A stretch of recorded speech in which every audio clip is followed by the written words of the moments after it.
I came home early from the hospital and heard my son discussing my future. He didn't know I was standing behind the door. Throw on another log, Mark. That was what the nurse kept telling me to do. They did this thing at Riverside Methodist where if you were over 60 and recovering from abdominal surgery, some sweet young aide would tiptoe in with a laminated card that said, "Visualize a calm place." Mine was a place I hadn't been to in 30 years, a cabin up in Hocking Hills, the way the light came through the pines in October, the smell of damp leaves and wood smoke. I would close my eyes and try to put myself back there, and then Tyler's face would float into the frame and the picture would fall apart. I'd been in the hospital for 11 days.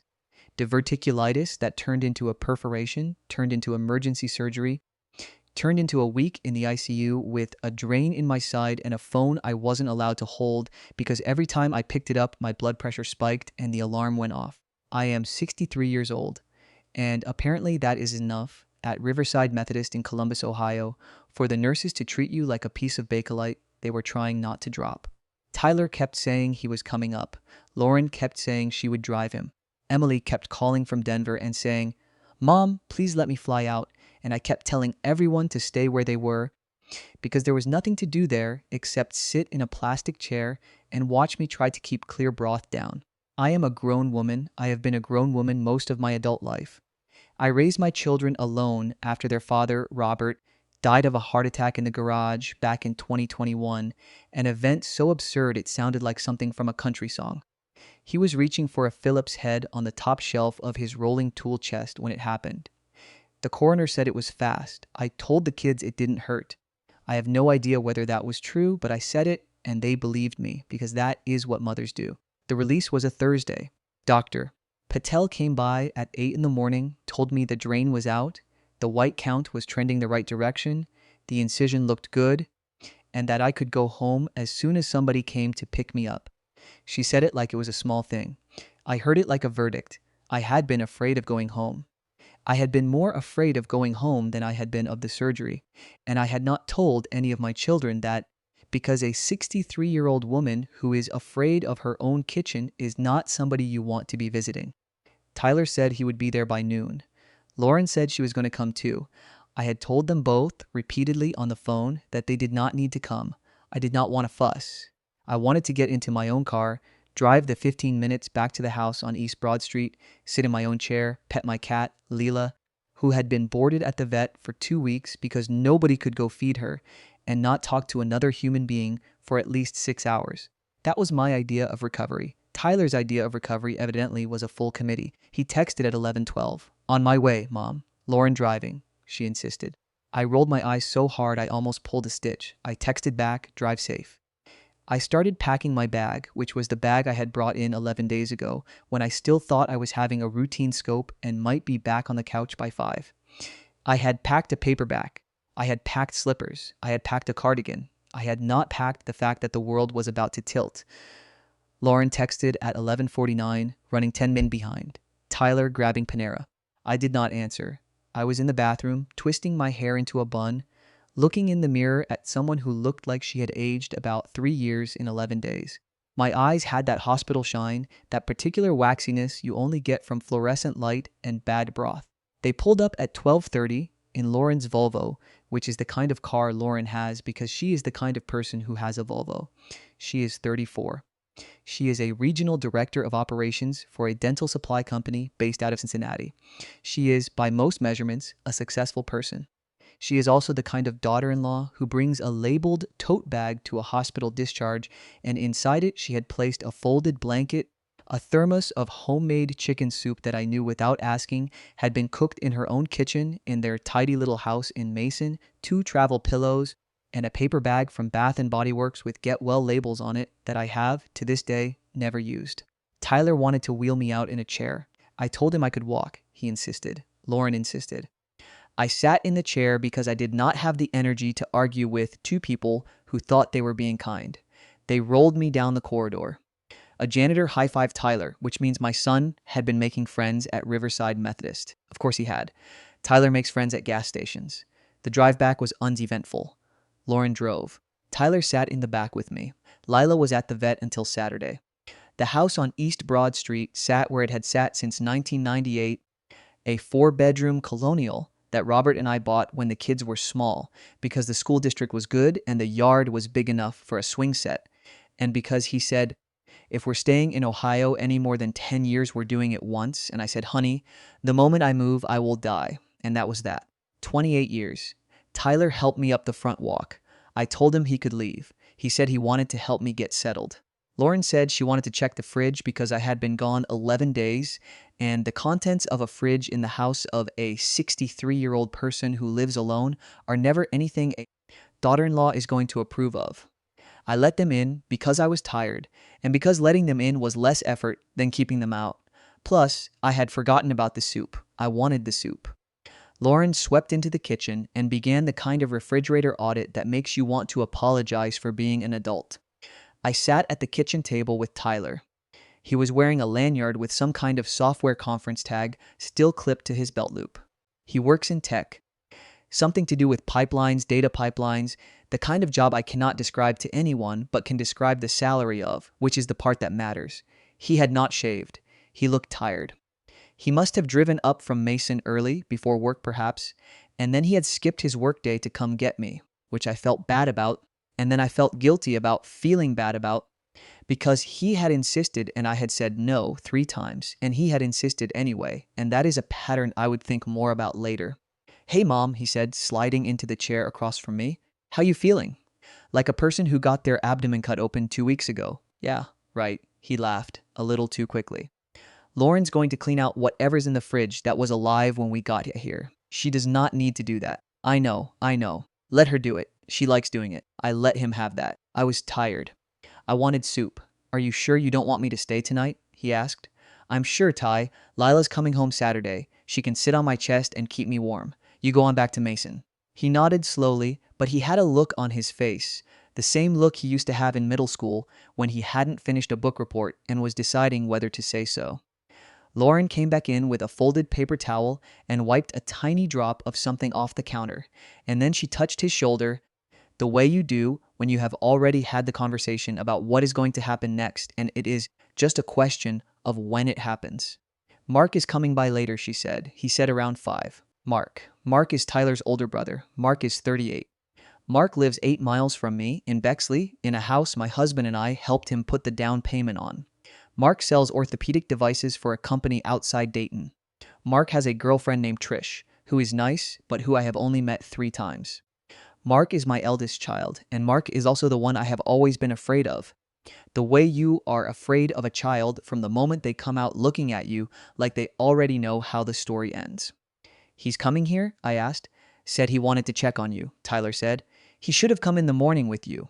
Well, he's working today. He'll be here around 5. I told him I'd stay till then so he wouldn't have to come when there was nobody here, just in case. Just in case. Just in case what?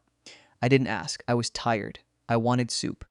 I let Lauren give me a bowl. I let Tyler pull the bread basket closer and tear off a piece of the baguette from the Panera bag.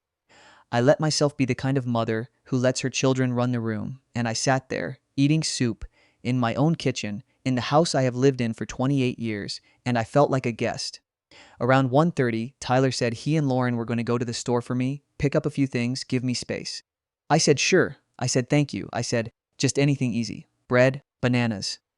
The little orange juice. Lauren wrote it down in her phone, in the notes app, in the same way she had written down the hospital release instructions, as though every detail of my life from this point forward might need to be subpoenaed. They left. The Volvo pulled out of the driveway. The house went quiet. I sat with my soup and I called Emily, briefly, in Denver, who started crying the second she heard my voice, and I told her I was fine, I was home, I was going to take a nap, and please don't fly out. I said please, and she said okay, and I hung up, and then I did the thing I had been doing in the hospital that I couldn't really tell anyone I was doing. I cried. It wasn't a big cry. It was the kind of cry you can have if you're a private person, sitting in a kitchen by yourself, where it just leaks out of you for a minute and you wipe your cheeks with a paper towel and you tell yourself you're crying because you're tired, because you've been through surgery, because it's been a long 2 weeks. And you are not crying because somewhere in the marrow of your bones, you are afraid your children have already started talking about you like an estate. I didn't know that yet. I wasn't even close to knowing that yet. I stood up. I needed to lie down. Our bedroom is on the 2nd floor. I had been sleeping in the guest room on the main floor since I'd gotten home for visits before surgery, and I'd planned to go back up to the master bedroom now that I was home for good. The stairs are a tight switchback with a wooden banister Robert installed himself in 2003 when he got tired of looking at the gap between the rail and the wall. I have always appreciated a man who finishes a job. I put my hand on the rail, I started up. I had gotten about halfway on the landing between the first and second floors when I heard the front door. That is the thing about this house. The front door is loud. There's a little brass knocker in the middle that you can't help but clack. And there's the way the wood frame swells in summer and shrinks in winter, so even when people close it gently, it tends to thud. I heard the door, I heard a key in the lock, I heard feet on the entryway tile. Two voices, I knew both voices, Tyler and Mark. My plan had been to keep climbing, but something made me stop. I don't know what. Maybe it was the way they were talking. Even from 2 flights down, in the stairwell, I could tell it wasn't a normal brother voice. It was a low, careful voice, the voice you use in someone else's house when you don't want anyone else to overhear. The way you talk at a funeral. The way you talk at a hospital when you're in the hallway outside the room and you think the patient is asleep. I stood still. My hand stayed on the banister. There was a small rug at the top of the landing, the kind of rug Robert's mother gave us when we got married, braided wool in colors that went out of style in the early aughts. I looked at it. I stood completely still. I had no reason to think anything was wrong. My sons were in my foyer. They were probably just letting themselves in because the door had stuck the way it sticks when the weather changes, and they had wanted to come up and check on Mom one more time before heading back to whatever errands they had to run. That is what I told myself for about 4 seconds. Then I heard my name. Then I heard the word attorney. Then I stopped telling myself anything at all. I sat down very slowly on the top step of the landing. I put my hand on my incision, which was screaming at me for the climb, and I leaned my shoulder against the wall and I listened. I want to be very careful here about what I heard. I want to be careful because this is the part that sounds unbelievable. And I understand that. And I understand that if I were reading this on the internet, I would write a comment that said, "Are you sure you didn't mishear?" I am sure. I listened for 43 minutes. I have lived in this house for 28 years. I know every creak. I know the way my son's voices carry.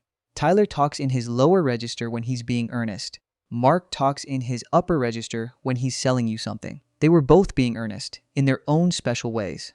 Tyler was standing, I am guessing, by the coat closet, near the mirror that has been crooked since 2009. Mark was probably at the little bench where we keep our shoes that haven't been touched in 11 days. They were probably looking at the wall where the family photos are, the wall with the wedding pictures and the school pictures and the one of all 4 of us with Robert in front of the cabin in Hocking Hills in 2007. I know that wall. I know what's on it. I know they were standing in front of it. I know because when Mark finally raised his voice the second before he caught himself, the geometry of the foyer put him directly under it. "Okay," Mark was saying. "Okay, I hear you. I hear that. I'm just asking, Ty, are we sure this is the right window?" "What do you mean, are we sure? She literally just got out of the hospital. She can't climb stairs. She can't cook. She's going to need someone in that house basically around the clock if we want her to stay in that house at all. And even if we did, Ty, come on, what's she going to do? Fall down those stairs at 64? 65? Once? That's it. I know. I just don't want her to hear snake. I want her to hear, this is what we want for you, Mom. This is what we think makes sense for you. If we end up having that conversation." "Yeah, right. Fine. But I think we need to be honest about the house." "What about the house?" "Ty's not saying anything about selling the house, Mark. Let's slow down. I want you to understand what I was doing. I was sitting on the top step of the staircase with my shoulder against the wall, and I was listening to my eldest son say the word house, and I was listening to my younger son say, I'm not saying anything about selling the house, which is, incidentally, the exact same thing that murderers on Dateline say about the murder weapon when they're being interviewed by a college student for a class project. I have watched enough of that show." "Okay," Mark said. "The house. Look, even putting Mom aside, the house is the house. It's been on the market twice in the last 10 years, and we both know why. East Broad Street is fine, but the bones of that thing are from 1948, Ty. The wiring's a mess. Mom's been saying for 5 years she wanted to repaint the kitchen, and she can't even climb up on a step stool. That kitchen's not getting younger. The roof's what, 22 years old? The basement leaks in the spring. I'm not making this up. I'm just being honest, and Lauren and I have talked about this, and Mom is not going to take care of this house the way Dad did. Mom doesn't have to take care of it, Mark. We can take care of it. I'm up here once a week already. Once a week. Ty, come on. You and I both know once a week is not the way that goes. Once a week is what you say you'll do on the phone with her. A pause. Tyler's voice, when it came back, was a little hurt, which is fair because he does try. I do come up once a week, Mark. I built that shelf last month. I fixed the screen door. I know you do. I'm saying long term. Long term, the math doesn't work. The math is two brothers, both working full time, both with families, mom's recovering from abdominal surgery. The house is going to cost more in repairs over the next 5 years than it's going to be worth, and mom's going to need care that we can't reasonably provide from a distance. So there's a window here, Ty, where we have an honest conversation with her about what she actually wants. What she actually wants. Yeah. What does she want? Where does she actually want to be? Does she want to be in this house, alone in Bexley, 28 years after Dad died, with a cat and a Subaru? Or does she want to be in a place where somebody's checking on her every morning and she's not lying on a cold bathroom floor waiting for a lifeline to dispatch someone? That was me. That was the lifeline button on the lanyard around my neck. I haven't pressed it once in the 2 years I've had it. I wear it mostly because Emily gave it to me for Christmas, and she'd cry if I didn't. There's options, Tyler said. There's a place out in Hilliard, the one that Lauren and I toured. It's not a nursing home. It's more like assisted living, like a community, Mark, with activities, with a dining hall. It's assisted living, Ty. I'm not being mean about it. I'm just saying we should be honest with ourselves about the word. I don't have any problem with the word. Okay. But mom's going to have a problem with the word. That's the part I'm worried about.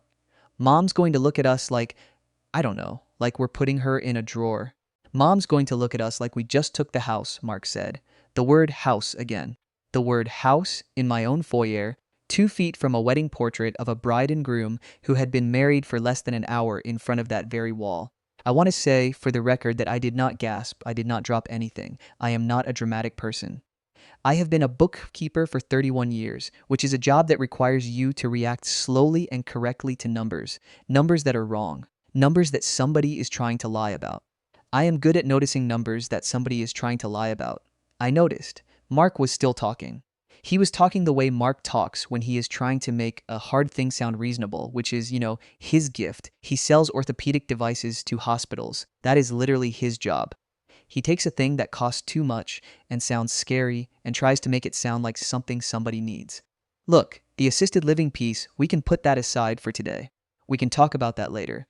The thing I wanted to actually discuss with you face to face is the durable power of attorney. Because if something happens, and I don't mean anything happens, I'm just saying the way this health scare went, she was in the ICU for 3 days. 3 days.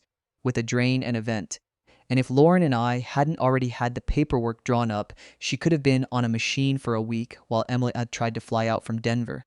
We had the paperwork drawn up before the surgery. Mark. Yeah. And I'm glad we did. And I'm just saying now is the moment where we extend that to financial too. To include the house, to include the accounts.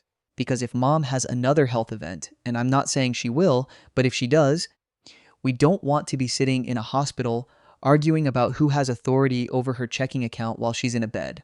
That's fair. It's fair. A pause. I could hear Mark shifting his weight. I knew my foyer. There is a small wooden bench there. There is a mirror. There is a coat closet. Mark was probably leaning on the bench. Tyler was probably standing with his hands in his pockets, the way Tyler always does when he doesn't know what to do with them. And if I had been watching, I would have known immediately that Tyler was the son who wasn't sure.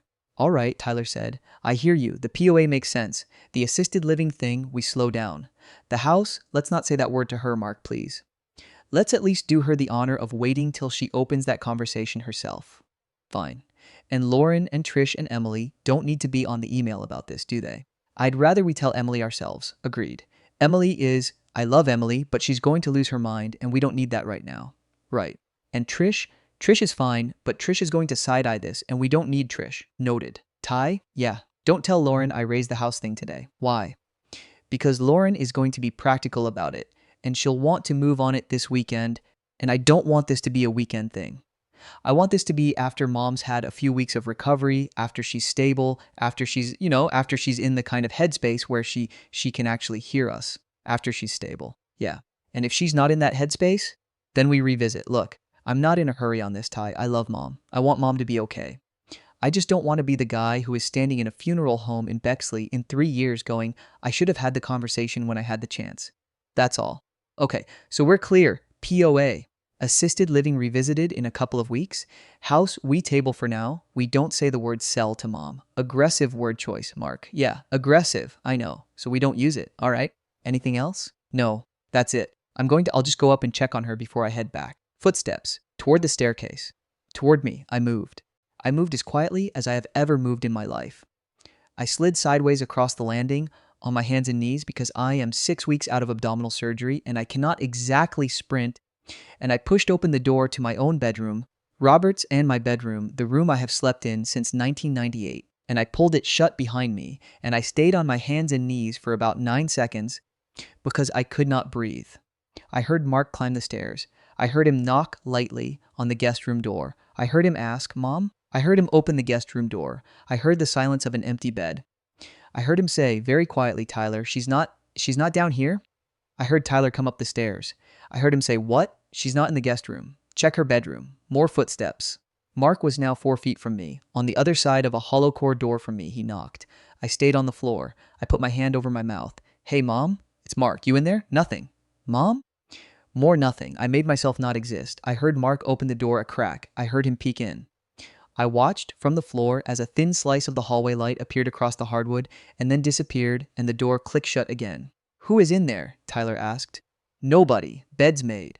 She's not in here. Maybe she's in the bathroom. Maybe. Another pause. I could hear faintly my own heart. Mom? Tyler called down the hallway. Hey, you downstairs? We're just heading out. Wanted to check in one more time. Love you, Mom. I didn't say anything. Come on, Ty. She's probably napping. We should just go. We should leave a note. There's a note on the kitchen table. Did you write it? Lauren wrote it before she left with you. All right, let's go. Footsteps back down the stairs. The front door. The brass knocker thud. The Volvo in the driveway marks a cord pulling out. And then the house, very quiet, and me, on the floor, in the room where I have slept since 1998, with my hand still over my mouth. I want to say a few things about the next 48 hours, because they were the worst 48 hours of my life, including the 11 days in the hospital. Number 1, I did not call anyone. I sat on the floor of my bedroom for about 40 minutes, and then I got up, which was harder than I would have liked, because my incision really did not enjoy the staircase, and I made my way back down to the guest room, where I lay down in the bed in the dark, and I thought about the word stable, after she's stable, if she's not stable, after she's in the headspace where she can actually hear us. I thought about how my youngest son had said, then we revisit, as if I were a spreadsheet column. I thought about how my eldest son had said, I don't want to be the guy standing in a funeral home in Bexley in 3 years. I thought, Mark, you're going to be that guy anyway, just on a different day. That's the deal. That's the whole deal of being a son. Number 2, I called no one because there was nobody to call in the immediate sense. Emily would have flown out. Emily would have flown out, and then she and Mark would have had the conversation I had just heard, except live, except with both of them roaring, except with Emily saying the words nursing home in her voice, which I knew would be the wrong voice for Mark to hear. Tyler would have come over. Tyler would have looked at me with that face he makes, that oh mom face, the one he has been perfecting since he was 9, and he would have said, we just want to make sure you're taken care of, Mom. And the word just would have made me want to slap him. There was nobody to call. There was nobody to call because the people there were to call were the people I had just heard. Number 3, I thought about Robert. I thought about how I had been a daughter-in-law once. I thought about how my mother-in-law, Barbara, had lived to 91 in her own house in Zanesville, and how everyone in that family had spent 10 years talking about how they were going to have the conversation with Grandma about selling her house or moving her into something more manageable, and how Barbara had listened to every word of it and then refused every word of it, and then died in her own bed in her own house in Zanesville 3 weeks after her 91st birthday, with her grandkids around her, holding her hand, in the room with the wallpaper she had chosen herself in 1957. I thought about that, and I thought about how she had done it alone, because she was the only one who could do it, because she was the one in the house. Number 4, I thought about the lifeline pendant on the lanyard around my neck, and how it was now maybe the most accurate metaphor for what was happening to me. There is a button. You can press it. But if you press it, they will send somebody. And the somebody will not be your son. The somebody will not be your daughter-in-law. The somebody will be a stranger with a polo shirt and a clipboard and a pamphlet called When It's Time, a family guide, and the stranger will be very kind, and the stranger will absolutely take the house. Number 5, I ate another bowl of Lauren's soup. I had not fully processed this fact yet. I ate my daughter-in-law's chicken soup while her husband and his brother stood in my foyer and divided me up like a promissory note. I want to say here that I do not think Mark is a cruel man. I do not think Tyler is a cruel man. I think they are frightened men. I think they are frightened men with spreadsheets, and I think the spreadsheets have been getting louder for about 2 years, ever since the colon perforation scared them in a way the colon problem itself didn't. And I think what I heard was the sound of 2 men trying to do the unsexy thing, the ungrateful thing, the thing that is hardest to do as a child, which is to look at your mother in the face and tell her that she is no longer the protagonist of her own story. I have compassion for that. I do. I also, for the record, do not intend to be its recipient. I live alone with my cat. Lila is a 14-year-old gray tabby I adopted from the Humane Society in 2014, 2 weeks after Robert died, because I needed something at the bottom of the bed that was breathing. Lila and I have an arrangement. Lila sits on me, I feed her, we do not discuss inheritance. I was alone with Leela in the house on East Broad Street on Friday and Saturday after the conversation I had overheard. I did not call anyone. I did not text back the 3 texts Tyler sent. You okay? Lauren wants to come by Sunday and help with a load of laundry. Just checking in, Mom. Love you. I did not respond to Mark, who sent nothing, because Mark sends nothing when he is waiting to see what Tyler sends first, which is the way Mark pretended to be thoughtful when he was actually waiting to see if Tyler had done his dirty work for him. I let them think I was resting. I let them think I was asleep because sleep is what tired mothers are supposed to be doing, and I did not want them to come by. I did not want to have the conversation while I was still shaking. I am a slow reactor. I come from a long line of slow reactors. My mother, who died in 2009, was a slow reactor. My grandmother, who died in 1984, was a slow reactor. Barbara, Robert's mother, was the slowest reactor of all of them, and she lasted 91 years on that strategy alone. I had Lila. I had the house. I had the soup in the fridge. I had the small pile of journals I keep in the drawer of my nightstand, lined up by year, that Robert and I started together on January 1, 1986, the year we got married, and that I have been writing in by myself ever since 2021. I sat in the bedroom with the journals on Sunday morning, and I wrote 5 pages about what I had heard. That is how I am built. I write things down. Then, on Sunday afternoon, after I had cried twice more, and after I had written 5 pages, and after I had eaten a banana and looked at the wallpaper in the kitchen that I have been meaning to repaint since 2019, I called Emily. Hey, Mom. Her voice, gentle, worried. She has been worried since the day my colon ruptured. She has been worried basically since her father died, and she decided that night in her dorm room in Boulder that she was now the adult daughter, the one who calls, the one who flies, the one who makes sure nobody is alone. Hi, honey. How are you feeling? Should I fly out? I can fly out. I told my boss, no, baby, don't fly out. I'm okay.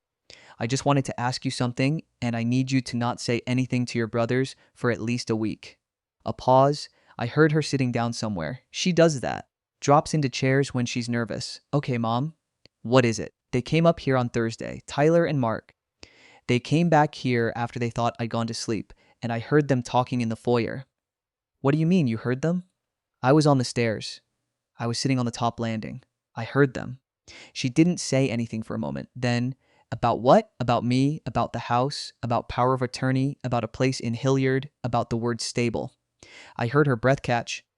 I have known Emily for 32 years. I heard that exact catch when she was 7, the night we moved her into her big girl bed, and she asked Opt if her stuffed rabbit could have a prayer. Mom, I'm okay, baby. No, you're not. What did they say about the house? They said they didn't want to say the word sell, but they were going to. They said they wanted to wait until I was stable. They said the bones of the house are from 1948, which is correct, by the way they are. They said Lauren had already drawn up paperwork. They said they wanted me to be in some kind of community out in Hilliard where somebody could check on me in the morning. They said, what? They said, "Sweetheart," that they've been talking about my future, and they didn't know I was standing behind the door. I heard her make a sound that I had not heard from her in many years, the sound of someone who was about to fight for someone. Emily had been ready to fight for Robert in a quiet way when he was dying. Emily had spent the last 6 weeks of his life calling him every Sunday, careful and gentle and terrified of the call when it didn't pick up. Emily had fought for me, silently, when her father died, and now Emily was going to fight for me, openly, over the phone on a Sunday afternoon in Denver. "Did Lauren know?" she asked. "I don't know." I didn't hear her voice. But the soup in my fridge tasted very much like a woman who knew. Mom, are you safe? Are you safe in the house?" "I'm safe in the house, baby." "Are they going to try anything?" "They're not going to try anything. They're going to do exactly what Tyler said they'd do, which is wait until I am in the headspace where I can actually hear them. And I am going to make sure I am not in that headspace. I'm going to make sure I am in the headspace where I can actually hear me. Mom, let me come out. Please, please let me come out. Not yet. Not yet. I need you to do something for me first. I need you to call Aunt Diane. Aunt Diane, that is my sister. Diane lives in Westerville. She is 67. Diane has a house. Diane has been married to the same man, Hank, for 41 years. Hank doesn't get along with Mark. Hank thinks Mark is shifty. I will tell you now why. Hank is a retired union electrician from the IBEW, and he has spent 40 years watching men try to take stuff from other men in committee meetings, and he has the suspicious bone structure of a man who has been through every contract negotiation in Central Ohio since 1983. He has been telling me gently for 3 years that he doesn't trust Mark with my estate. I have been telling him gently for 3 years that he's being paranoid. Hank is not paranoid. Hank is a man who knows what a contract looks like, and Hank has been saying, since the day Robert's will was probated, that Tyler and Mark had better not try to push me out of this house.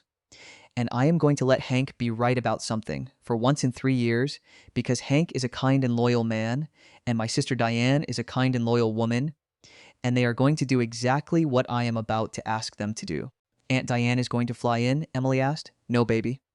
She's going to drive over from Westerville on Tuesday morning with her pooch, and she's going to sit in my kitchen, and she is going to listen to what I have to say, and she is going to help me draw up a series of new documents, and we are going to file them at the Franklin County Probate Court before my boys get a chance to file theirs.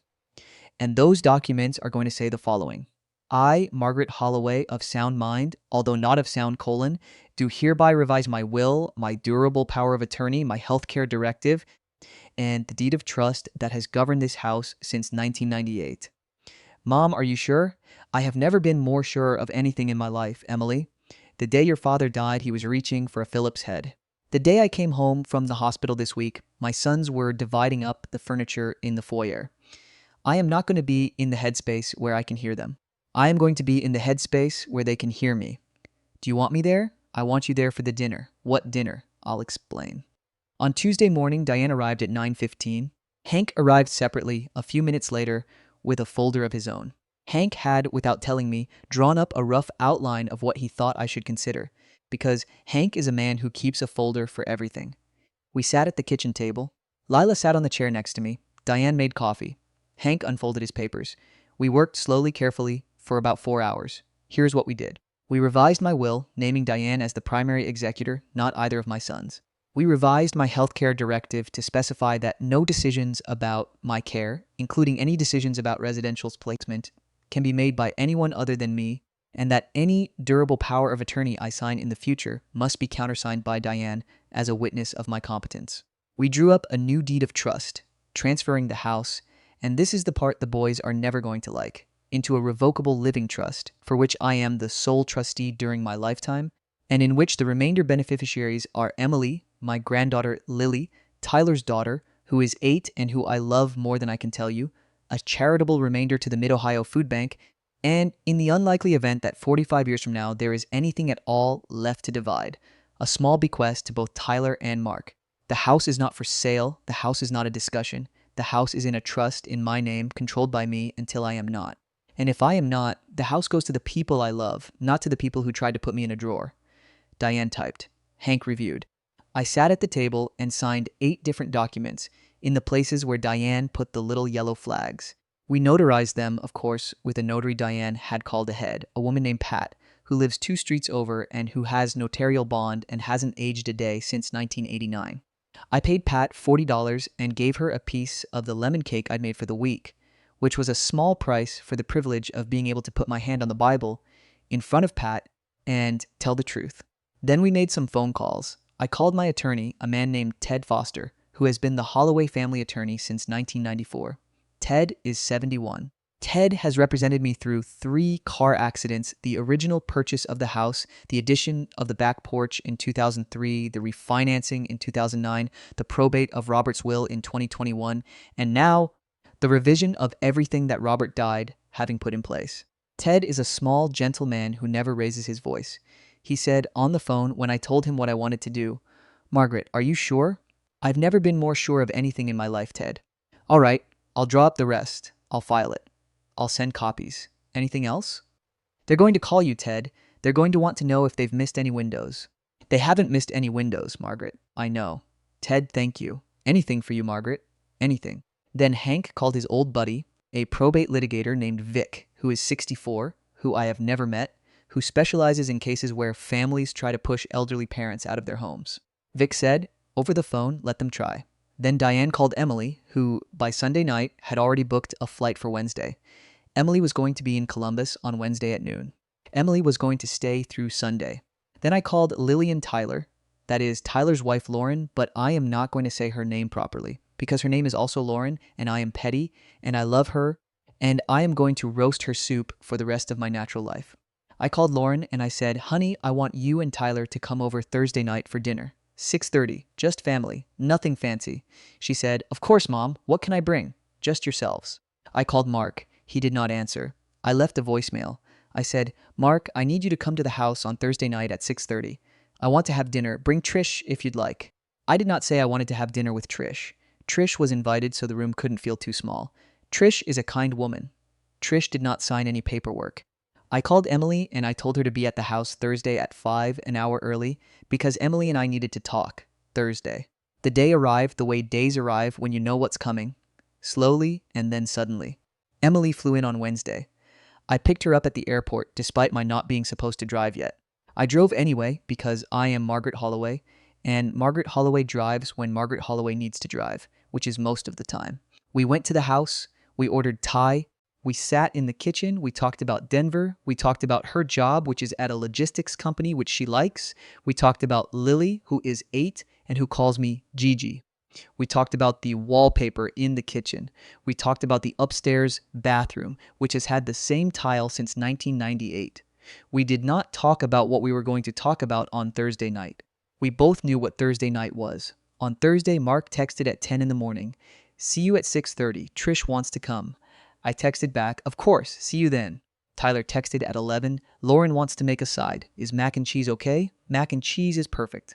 At 5 o'clock, Emily came downstairs in a dress she'd packed, the black dress she wears to funerals, which I would have told her not to wear if I were the kind of mother who tells her daughters what to wear to funerals. But I am not that mother, and I am also, possibly, not the kind of mother who sends her daughters to funerals. And this was not a funeral, but it was something. We cooked. I made pot roast, Robert's recipe, from the cookbook Joy of Cooking, which has been on the same shelf since 1988. The pot roast is Robert's in the sense that he was the cook in the family on Sundays, and he always made pot roast on Sunday because pot roast fixes everything, in his view, and he was right, and he is gone, and the pot roast stayed the recipe, and the recipe stays on the shelf. I had ingredients for it. Diane had gone to the store. I set the dining room table for 6. The dining room is the formal one, the one we use maybe twice a year, the one with the mahogany and the chairs that Robert's father had recaned in 1995. I set out the linens. I set out the bone china, which is the Lennox set we got as a wedding present in 1986. I set out the silver. I set out the crystal water glasses. I set out the cloth napkins. I put 2 candles in the middle. Tyler and Lauren arrived at 6:20. Lauren had the mac and cheese in a casserole dish, in the oven mitts in her arms, smiling the way Lauren smiles when she has performed a useful act. Tyler kissed my cheek. He asked me how I was feeling. I told him I was feeling like a woman whose colon had recently betrayed her, which was true, and he laughed, and we all moved to the dining room. Mark and Trish arrived at 6:30 on the dot. Mark is punctual. Mark is punctual because punctuality is the only reliable form of control. He is wearing a button down, untucked, the kind he wears to client dinners. He kissed my cheek. Trish hugged me. They sat. We ate.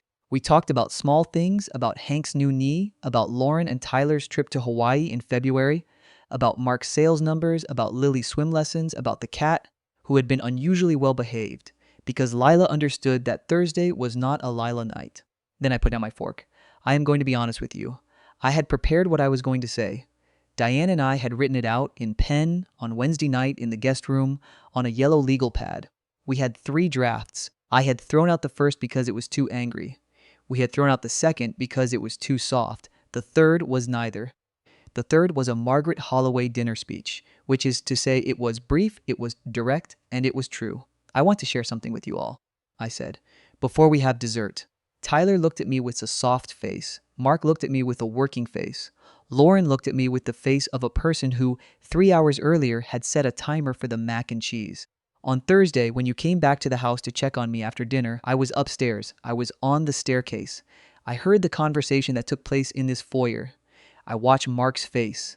I watched him go through the 3 stages: surprise, calculation, regret, in the time it took him to set his water glass down. Tyler's face did the thing that children's faces do when they have been caught, which is get very young very fast. I heard you discuss the house. I heard you discuss power of attorney. I heard you use the word stable. I heard you say you didn't want to be in a funeral home in Bexley in 3 years. I heard you talk about me in the third person. The room was so quiet I could hear the little refrigerator on the other side of the wall. Mom, Tyler started. I'm not done, sweetheart. He closed his mouth. I love you. I love both of you. I have loved both of you since before you were born, which is a fact, and it is not negotiable, and it is not something you can lose tonight by what you did on Thursday. I am telling you that first, and I am telling you that only once. I took a breath. The incision did not like it. I took the breath anyway. What you did when I was upstairs was not the worst thing a child can do to a parent. It wasn't even perhaps in your minds the worst thing you did that week. But it was not kind, and it was not honest, and it is not what I am going to allow. Mom, we were trying. Mark tried. I know what you were trying. I know very specifically what you were trying. You were trying to manage a moment that you thought was a window. I am telling you, there is no window. There is this house, there is this kitchen, there is this table that your father built because he got tired of looking at the gap between the rail and the wall. There is the wallpaper in this dining room that I chose myself when I was 26 years old and thought floral wallpaper was romantic. There is the upstairs bathroom that needs the tile replaced because it has needed the tile replaced for 20 years. There is Lila, who is 14 years old and who is frankly the only one in this room who has not tried to put me in a drawer. I let that one sit for a beat. I have revised my will. I have revised my durable power of attorney. I have revised my healthcare directive. I have put the house in a trust in my name with my sister as executor. The papers have been filed at the Franklin County Probate Court. Ted Foster has the copies. Vic Howell has been retained in case any of you think you would like to contest what I have done.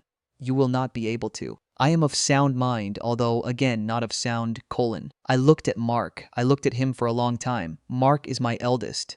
Mark was the one who held my hand in the delivery room, the one who taught himself to make a grilled cheese at age 6, the one who carried Robert's casket. Mark is not a cruel man. Mark is a frightened man with a spreadsheet, and the spreadsheet was louder than his mother on Thursday in the foyer, and I am not going to let the spreadsheet be louder again. Mark, sweetheart, when I am ready to talk about the house, I will bring it up. Not you, not Tyler, not Lauren, not Ted Foster, not Vic Howell, me. The house is in my name. The house is in my trust. The house is mine until I am not, and even when I am not, the house is going to Emily, and to Lily, and to the Mid-Ohio Food Bank with love. Mom, Tyler said, and his voice was small. Tyler, sweetheart, your mother wants to live in this house until she dies, or until the colon finally wins, whichever comes first. That is the plan. There is no plan B. There is no place in Hilliard. There is no community. There is no dining hall. There is no morning check-in from a stranger with a clipboard who will call her Margaret and have absolutely no idea who Margaret is. There is this house. There is Lila. There is the Subaru. There is, when she needs it, a lifeline pendant which Margaret will press and which will bring a stranger with a polo shirt but that will be Margaret's choice and only Margaret's choice. And on the day Margaret makes that choice, the marble cake will be the marble cake, but it won't be on this table. It will be that table's job. I took a sip of water. Mark's face was unreadable. Trish was looking at her lap. Lauren had tears forming, but they were the polite kind. Tyler's face was wet, openly. You are welcome back in this house, all four of you, tomorrow and the day after and the day after that. You are my boys, and Lauren is my girl, and Lily is my love. You are not, however, welcome to be in charge of me. You are not, however, welcome to make decisions about me in my own foyer while I am sitting on the stairs, listening with my hand over my mouth, in my own house, in the house your father and I raised you in. I looked at each of them. Does anyone have anything to say? Mark was the one who answered. Mark answered the way Mark answers, which is eventually when all the math has run. No, Mom. Okay. I looked at Tyler. Tyler's face was still wet. I love you, Mom. I love you too, sweetheart. I'm sorry. I know. Mac and cheese is good, he added, almost reflexively, which made Lauren laugh. Even though Lauren was crying, which made me laugh, which made the table lose about 40 pounds of tension, all at once, which is the only way the table was going to lose it. The mac and cheese is fine, Lauren. The soup was fine, too. Lauren smiled through tears. I'm sorry, Mom. I know, honey. I stood up. The incision did not love it. I stood up anyway. Ted Foster will be in touch. He'll send the paperwork. Please don't call him tonight. Please don't call Diane. Please don't call Hank. Please don't call Vic Howell. Please don't call anyone. Please just take your dishes home and take the mac and cheese home and go to bed and come back tomorrow for whatever this family is going to be tomorrow. They got up. They started gathering. Mark was the first one to my side. He hugged me hard, longer than usual. He didn't say anything. He didn't need to. He was shaking. I let him shake. Tyler hugged me next. Tyler hugged me like Tyler has hugged me since kindergarten, the way Tyler has always hugged, with his whole body, the way his father hugged. I let him. I am 63 years old. I am not too old to be hugged by my sons. They left. The Volvo, the Accord, the house quiet again. Lila jumped up on the dining room chair. Emily, who had been sitting at the head of the table the entire time, in her black dress, who had not said a word except to refill glasses once, finally spoke. That was perfect, Mom. It wasn't perfect, baby. It was right. It was perfect. I had help. I know. She smiled. Aunt Diane is a tyrant. She is. She is the tyrant I needed. And Hank is the union electrician I deserved all along. Hank never liked Mark. Hank was right. Hank is going to be unbearable for the next 2 years. He's going to remind me of this dinner whenever he gets the chance. Let him. I'm going to let him. I'm going to let him do exactly that. Emily and I cleared the table. We put the dishes in the dishwasher. We wiped the dining room table. We left the candles lit. We went upstairs. We sat on the bed in the master bedroom, in the room where Lila also has a bed, and Emily laid her head on my shoulder, the way she used to when she was little. Mom, she says, are you okay? I am okay, baby. Are you going to stay in the house? I am going to stay in the house until the colon or the kids or the Lord takes me, and even then, baby, I am going to be in the house.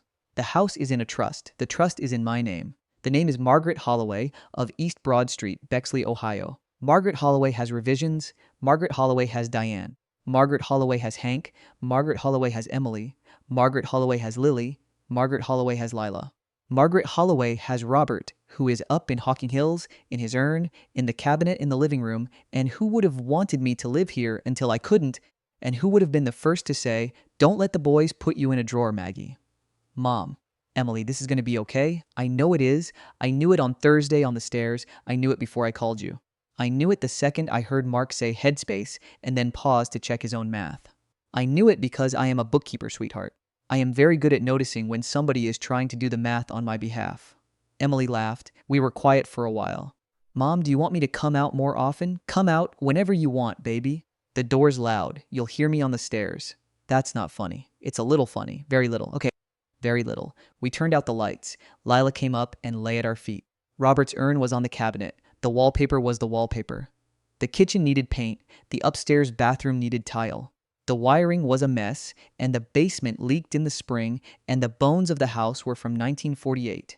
And the front door had a brass knocker that thudded when the weather changed, and the stair carpet had Robert's mother's braided wool in colors that went out of style in the aughts.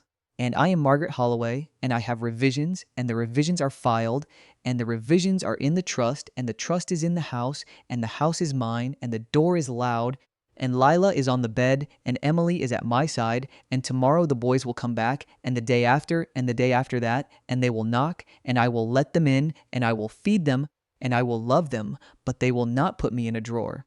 They will not get to put me in a drawer.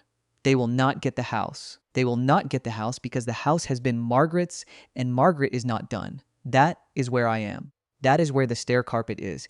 That is where Lila is. That is where I am staying. Story 2. My brother told everyone I was too grief-stricken to handle our mother's estate. Then the lawyer asked me. One question the first time I heard my brother say I was too grief-stricken to handle our mother's estate was at the funeral luncheon, standing by the coffee urn with a paper plate in his hand, talking to Aunt Rhonda like he was reporting on a sick animal. I had walked over to refill my cup, and I heard my own name come out of his mouth, low and careful, the voice he used with clients. She is not doing well, he said.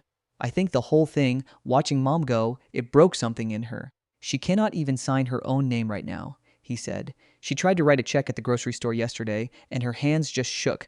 I had to take over. Aunt Rhonda nodded with this awful pity on her face and patted his arm and said, "That poor girl," and I stood there holding the carafe with my dead mother's potato salad on a plate in my other hand, and I did not say a word. I did not know yet that he had been saying versions of that sentence for 2 weeks to everyone, and that by the time our mother's estate went to probate, half the family and every neighbor on Worthington Lane believed I was one bad day away from being committed. I should back up, because the whole thing sounds absurd if you do not know Trevor. Trevor is 3 years older than me, and from the day he was born, our mother, Wanda Avery, treated him like a project she was proud of and a problem she was tired of at the same time. She used to say he got all the charm and none of the sense, and that I got all the sense and none of the charm, which was her way of being affectionate.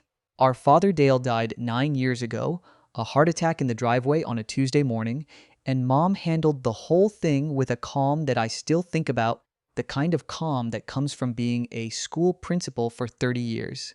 She organized the funeral herself, she paid off the last of his truck loan herself, and she told me once that the only thing she was ever truly afraid of was her children being alone in the world, which was why she kept a notebook.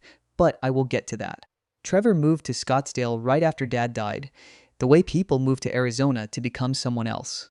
He got into real estate and he was good at it, phone voice, handshake, a smile he could switch on like a porch light. He married a woman named Camille who laughed at all his jokes and posted everything to Facebook. He came home twice a year, Thanksgiving and Christmas, and every single visit followed the same pattern. He would hug Mom for a long time, he would tell her she looked amazing. And somewhere between the turkey and the pie, he would find a quiet moment to tell her about an opportunity, an investment property, a partnership, a once-in-a-lifetime deal where he was just a few thousand short. Mom would listen with her chin in her hand, and then she would say, "No, Trevor," and he would sulk for an hour and then pretend it never happened.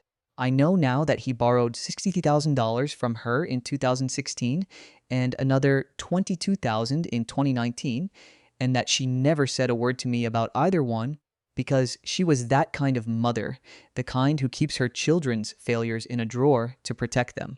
The day our mother got the diagnosis, I was at work, teaching juniors how to balance chemical equations, and my phone rang 4 times, which it never does. It was the hospital. She had gone in for what she thought was a stomach bug and came out with pancreatic cancer that had already spread to her liver, and they gave her a number of months that nobody in the room was brave enough to say out loud. I drove to the hospital in a kind of fog, and I remember thinking that the world had not paused. Cars were still moving, the radio was still playing, and my mother was sitting on a gurney in a blue gown, looking at her hands like they belonged to someone else. She looked up at me and she said, "Well, honey, I guess we are not going to get that trip to Ireland after all." And I sat down on the floor next to the gurney and cried into her knee while she rubbed the back of my head and told me I was getting her gown all wet. Trevor flew in 2 days later, and he was perfect for exactly 6 days. He hugged Mom. He cried real tears. He told her he was going to move heaven and earth, and then he flew back to Scottsdale because there was a listing he could not miss, and he called every other day to tell her about doctors he had researched and trials he had read about on the internet. I was the one who drove her to every chemo appointment. I was the one who learned which parking garage entrance was closest to the cancer center. I was the one who sat in the infusion chairs next to her for 6 hours at a time, holding her bucket and reading to her from the books she had always meant to finish. Agatha Christie novels mostly. And she would drift in and out, and sometimes she would squeeze my hand and say, "You are such a good girl, Kendall." And I would say, "Stop saying that. You raised me. This is just what you do." And she would close her eyes and smile. Mom made me promise 3 things in those months. One, that I would not let her die in the hospital. She wanted to be in her own bed with the windows open. Two, that I would take the hummingbird feeders down in October so they did not freeze, which was such a mom thing to say that I laughed until I cried. And three, that no matter what anybody said to me, I would not sign anything for the first 6 months after she was gone. She made me repeat that one back to her. She made me say it twice, and she looked at me with those sharp school principal eyes and said, "I mean it, Kendall. You are the only one I trust not to be stupid about money." And I told her I would not sign anything, and she said good. And then she asked me to pass the remote because Jeopardy was on. Trevor came back for good when the hospice nurse said it was a matter of weeks. He appeared in the driveway with 2 suitcases and Camille, and he moved into Mom's guest room like he had been invited. And within 3 days, he had rearranged her medications in the cabinet, told the night nurse she was doing it wrong, and started making phone calls in the living room with the door closed. I did not think much of it then. I thought he was finally being the son he had never bothered to be. I was sleeping on the couch in the den because Mom had nightmares in the early morning hours, and I wanted to be close enough to hear her call out. And Trevor took the 2 a.m. shift one night so I could sleep, and when I woke up at 6, he was sitting on the front porch crying into a cup of coffee, and he told me he had been up all night thinking about every fight he ever had with her, and I hugged him and told him he had been a good son, and I meant it. I do not know what he was actually doing on that porch. I only know that when I went into the kitchen to make tea, the drawer in Mom's desk was open, the one where she kept her bank statements, and I closed it without really looking because my brain was too tired to register anything. Mom died on a Thursday night in October in her own bed with the windows open and the hummingbird feeders still up because I could not bring myself to take them down. The hospice nurse said it was peaceful. She went to sleep watching an old movie with Cary Grant and she just did not wake up. I was holding her hand, and I felt it go cold slowly, the way you feel a room go quiet, and Trevor was standing at the foot of the bed crying into his fist, and I remember thinking that at least he was there, at least he got to see her go, and I told him that her last week had been easier because he was home, and he nodded and wiped his face and said, "I failed her," and I said, "No, you did not, she loved you so much," and I did not know yet that he was already running numbers in his head. The funeral was 3 days later, and I do not remember most of it. I remember the casket and the flowers and my cousin handing me a tissue. I remember the pastor saying she was a woman of quiet strength, which was accurate. I remember Trevor's eulogy, which was beautiful and completely unlike the mother I knew. He talked about a woman who taught him to ride a bike, who made him pancakes on Sundays, who wrote him letters at camp, and all of it was true, every word of it was true.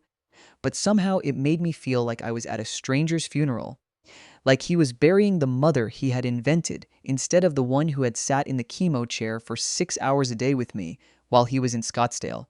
It took me a long time to figure out why that bothered me so much. It was because he made her sound like a memory, and I was still in the middle of loving her in real time. The luncheon was at the church basement, which is where everyone in Worthington, Ohio ends up eating tuna casseroles at some point in their lives, and that is where I heard him say I was too grief-stricken to handle the estate. "She cannot even sign her name right now," he said to Aunt Rhonda.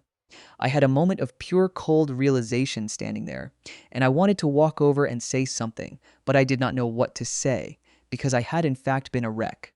I had not slept more than 4 hours a night in weeks. I had cried in the produce section of Kroger the day before because the store had rearranged the aisles and I could not find the spaghetti sauce, and for some stupid reason that did me in. I was every inch the woman he was describing. That was the genius of it, I think. He was telling the truth and the lie at the same time, and the truth part made the lie believable. Ruth Odom from next door cornered me in the coat room and took both my hands and said, "Honey, you let your brother take care of everything. You hear me? Your mother would not want you carrying this alone." I said, "Thank you, Mrs. Odom. I am fine." And she said, "Oh, sweetheart, you are not fine. Anybody can see you are not fine. That is why it is such a blessing you have Trevor." Uncle Ellis cornered me at the car and told me Trevor had called him about the estate and that I should let the boy handle the paperwork. It was what Mom would have wanted. A woman in my condition should not be dealing with banks. I asked him what condition that was, and he got uncomfortable and said, "You know, you have had a hard few months," and he patted my shoulder and walked away. My cousin Brooke called me that night, crying, and said she had been so worried about me, that Trevor said I was not eating, that he was afraid I was going to do something drastic. And as I said, "Brooke, I am eating. I made a whole casserole." And she said, "Trevor said you had not left the house in a week." And I said, "Brooke, I was at the funeral. You saw me there." And she said, "Oh, right, right. Well, he is just so worried about you."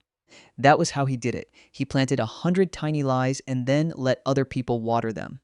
I did not find out until much later that he had also called Mom's bank pretending to be her, that he had visited the county recorder's office and asked about the deed to the house, that he had gone through every drawer and file cabinet in the house and taken everything that looked financial and put it in a cardboard box in his car. He told me the box was full of old photo albums he was going to scan for the family, and I believed him because I could not imagine why my own brother would lie to me about something like that. The house became a war zone without me noticing. I was still staying in the den, and Trevor was in the guest room, and Camille was making the mother of all to-do lists on her phone, and every few hours Trevor would come in with a question. "Kendall, do you know if Mom had a safety deposit box? Kendall, do you know what bank she used for the savings? Kendall, do you know if she kept the deed in the lawyer's office or at home?" I said no over and over. I said the only lawyer I knew of was Mr. Hale, the one who did her will after Dad died. And Trevor's face did something quick and strange when I said that. And he said, "Oh, old Emmett, is he still alive?" And I said he was. And Trevor said, "Huh, I figured she would have moved on by now." And I said, "Why would she trusted him?" And Trevor said, "No reason, no reason." And he went back to Camille, and I heard them whispering in the kitchen.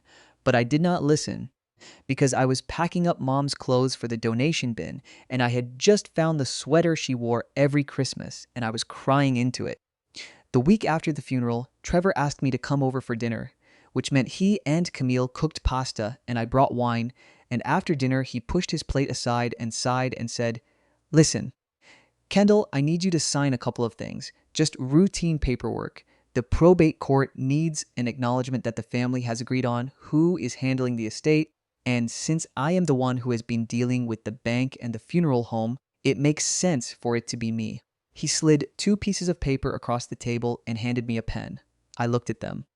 There was legal language all over them, dense paragraphs in that tiny font, and I could feel my eyes glazing over the way they always did with anything involving money, and I said, "What is this one?" And he said, "It is the acknowledgement. It just says, I have agreed to serve as the family representative." And I said, "And this one?" And he said, "It is a release for the funeral home. Standard thing. Do not worry about it, Kendall. You have been through enough. I read all of it. It is fine." Camille watched me from across the table with this patient smile. Donnie Vance, Trevor's friend from high school, who had shown up for some reason, was sitting in the armchair, and Trevor said, "Donnie will witness it. You just sign there and there." And I signed because my mother had been dead for 9 days, and I had brain fog like a heavy blanket, and my brother was being kind to me, finally, after all these years, and I wanted to believe in it. I want to be very clear about why I signed. It was not because I am stupid.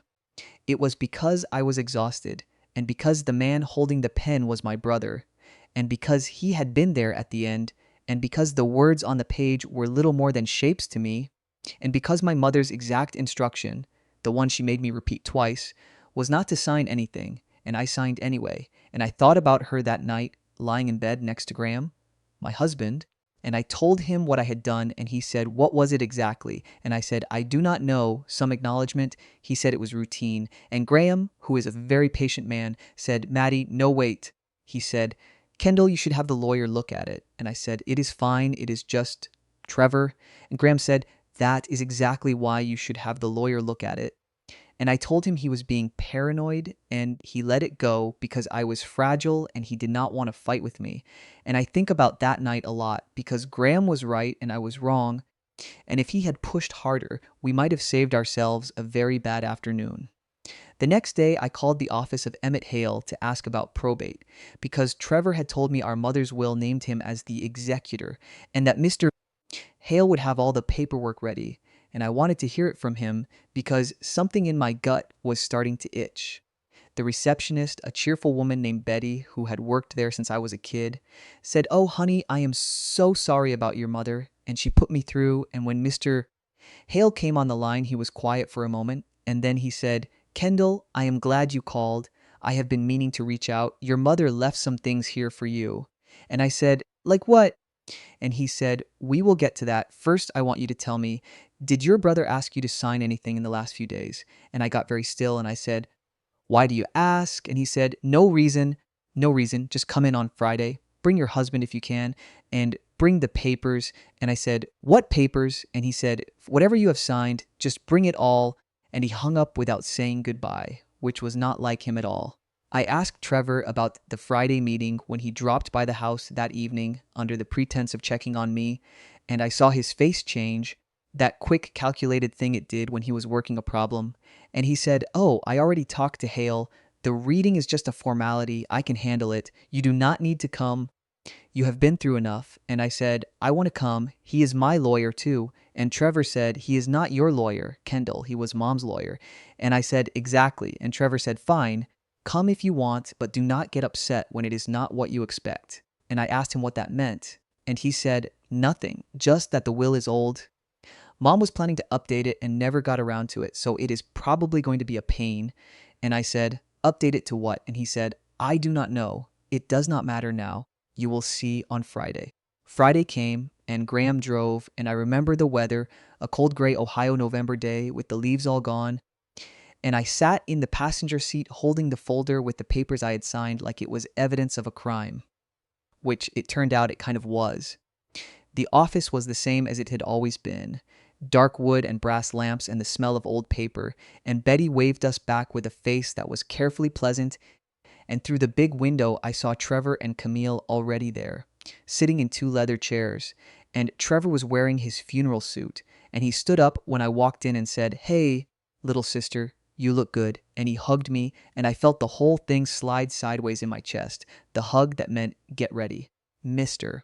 Hale came out of his office and shook everyone's hand and asked us to come in, and his office had a long table instead of a desk, which I never understood until that day, and he gestured for everyone to sit and closed the door and sat down at the head of the table.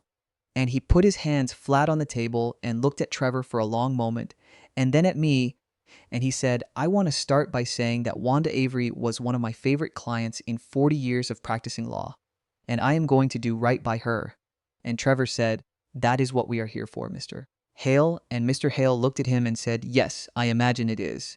He opened a file folder and took out a document and said, "This is the last will and testament of Wanda Avery, dated March of this year, which she signed in this office on video with two witnesses from my staff." And he slid a copy across the table, and Trevor did not take it. He just looked at it, and I heard his breathing change. And Trevor said, "That cannot be right. She redid her will in September. She had it notarized. I have it right here." He pulled a folded document out of his jacket pocket and laid it on the table, and his hands were shaking a little, and he said, "She called a mobile notary. She wanted to handle it quietly. It is all legal. You can check the notary stamp right there." Mr. Hale picked it up and read it slowly, and then he read it again, and then he set it down and took off his glasses and looked at Trevor over the top of them, and he said, "Mr. Avery, this document is dated the 14th of September." And Trevor said, "Yes, that is right." And Mr. Hale said, "Do you remember what your mother was doing on the 14th of September?" And Trevor said, "I do not know, resting, probably." And Mr. Hale said, "She was in hospice care, heavily sedated. And I have her medical records right here, which her daughter authorized me to obtain.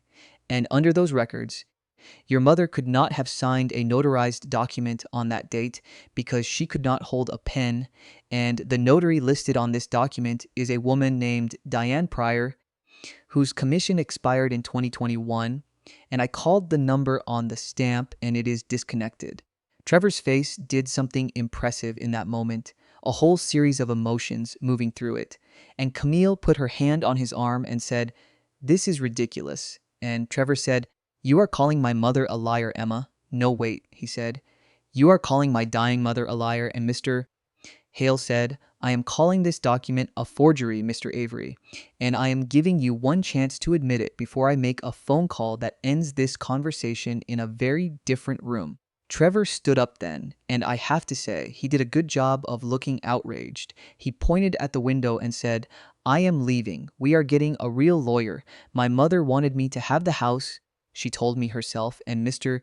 Hale said, "Sit down, Mr. Avery, because your mother wanted me to show you something before you made that mistake." And he reached into the file folder again.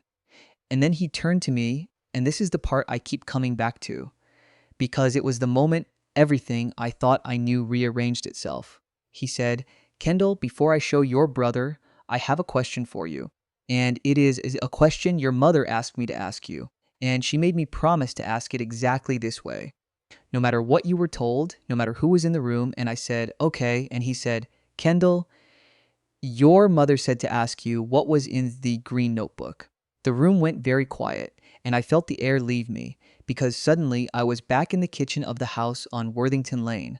A hot July afternoon, Mom sitting at the table with her reading glasses on, and a spiral notebook with a green cover open in front of her, writing in that careful handwriting of hers. And I was 12 years old, and I asked her what she was doing, and she said she was keeping her books, and I asked her what that meant, and she said it meant she kept track of the money she gave people, because some people in her life had a habit of forgetting. I said, "The green notebook," and Mr. Hale nodded, and I said, "It is her ledger. She wrote down every loan she ever made, every dollar, with dates and names. She kept it in the bottom drawer of her desk under the phone books." And Mr. Hale smiled a little and said she updated it until 2 weeks before she died, and then he turned the file folder around so Trevor and Camille could see it, and there it was. On the video screen built into his desk was an image of 2 pages, photographed or scanned, and on the left was my mother's handwriting listing a loan to Trevor Avery, $60,000, March 2016, and another $22,000, April 2019, and a third line that I had never known about, $48,000, January of this year, the one where she bailed him out of a bad flip in Tempe. And on the right page, at the bottom, in her unmistakable hand, she had written, "Trevor has taken his share of the estate already. The house and the cottage are to be divided between my children, with Kendall as executor. And if there is any dispute, give him the notebook. I raised him. I know what he will do." Trevor stared at the screen, and I watched the outrage drain out of his face and something else take its place. And for 1 second, I saw my brother, the scared kid who used to hide in the coat closet when Dad yelled. And then the second passed, and he said, "She was old, she was confused, she was on drugs at the end." And Mr. Hale said, "Your mother wrote that entry 9 months before she was on any drugs, and if you want to debate her capacity, I have 40 years of her business here, and her doctor, and a signed statement from her, and a video recording of her signing this exact will in this office in March. So by all means, sir, hire a lawyer." And he paused and added, "But I will tell you what he will tell you, which is that the will she signed here leaves the house to her 2 children in equal shares, leaves the cottage to her 2 children in equal shares, names Kendall as executor, and contains a clause that any beneficiary who contests the will forfeits their share entirely. And she added that clause for a reason, and I will let you guess what the reason was." Camille was crying, which surprised me, and Trevor was not looking at anyone, and I was looking at the green notebook on the screen, at my mother's handwriting, and I felt something crack open in my chest. The truth that she had known he would do exactly this, that she had built a trap for him out of love and ledgers, and that she had left the key to it in my hands. And the reason she made me promise not to sign anything was not that she thought I was weak. it was that she knew he would ask. Mr. Hale slid a folder across the table to me and said, "She left this for you, Kendall. She wanted you to have it when this conversation happened." And inside was the green notebook, the real one, and a letter in her handwriting that I have not opened to this day because I am not ready. I will tell you what happened after, because I think people always want to know what happens after. Trevor did not hire a lawyer. We sat in that office for another 40 minutes while he went through the motions, threatened, pleaded, tried to guilt me, reminded me that we were family, reminded me that he had cried at her funeral, reminded me that he drove all the way from Scottsdale, and I listened, and I did not say much, because I was holding my mother's notebook, and I could feel the weight of it. Finally, Mr. Hale said, "Mr. Avery, I have been doing this a very long time, and I can tell you exactly how this ends. You sign the acknowledgement that the March will is valid, you withdraw the document you brought today, and you go home, and the alternative is a felony forgery charge, a criminal record, and a probate judge who will absolutely order you to pay your sister's legal fees, which will be considerable, because I will make them considerable." Trevor looked at Camille, and looking back on it, Camille was the one who did the smart thing. She said, "Trevor, sign the paper," and he signed it, and he did not look at me when he did it. In the parking lot, he waited by my car, and Graham stayed back by the door, and Trevor came up to me, and he did not look like the man from the reading. He looked like a man who had just been caught, and he said, "You can have the house, just leave me the cottage." And I looked at him, and I was so tired, and I said, "The will already gives you half the cottage, Trevor.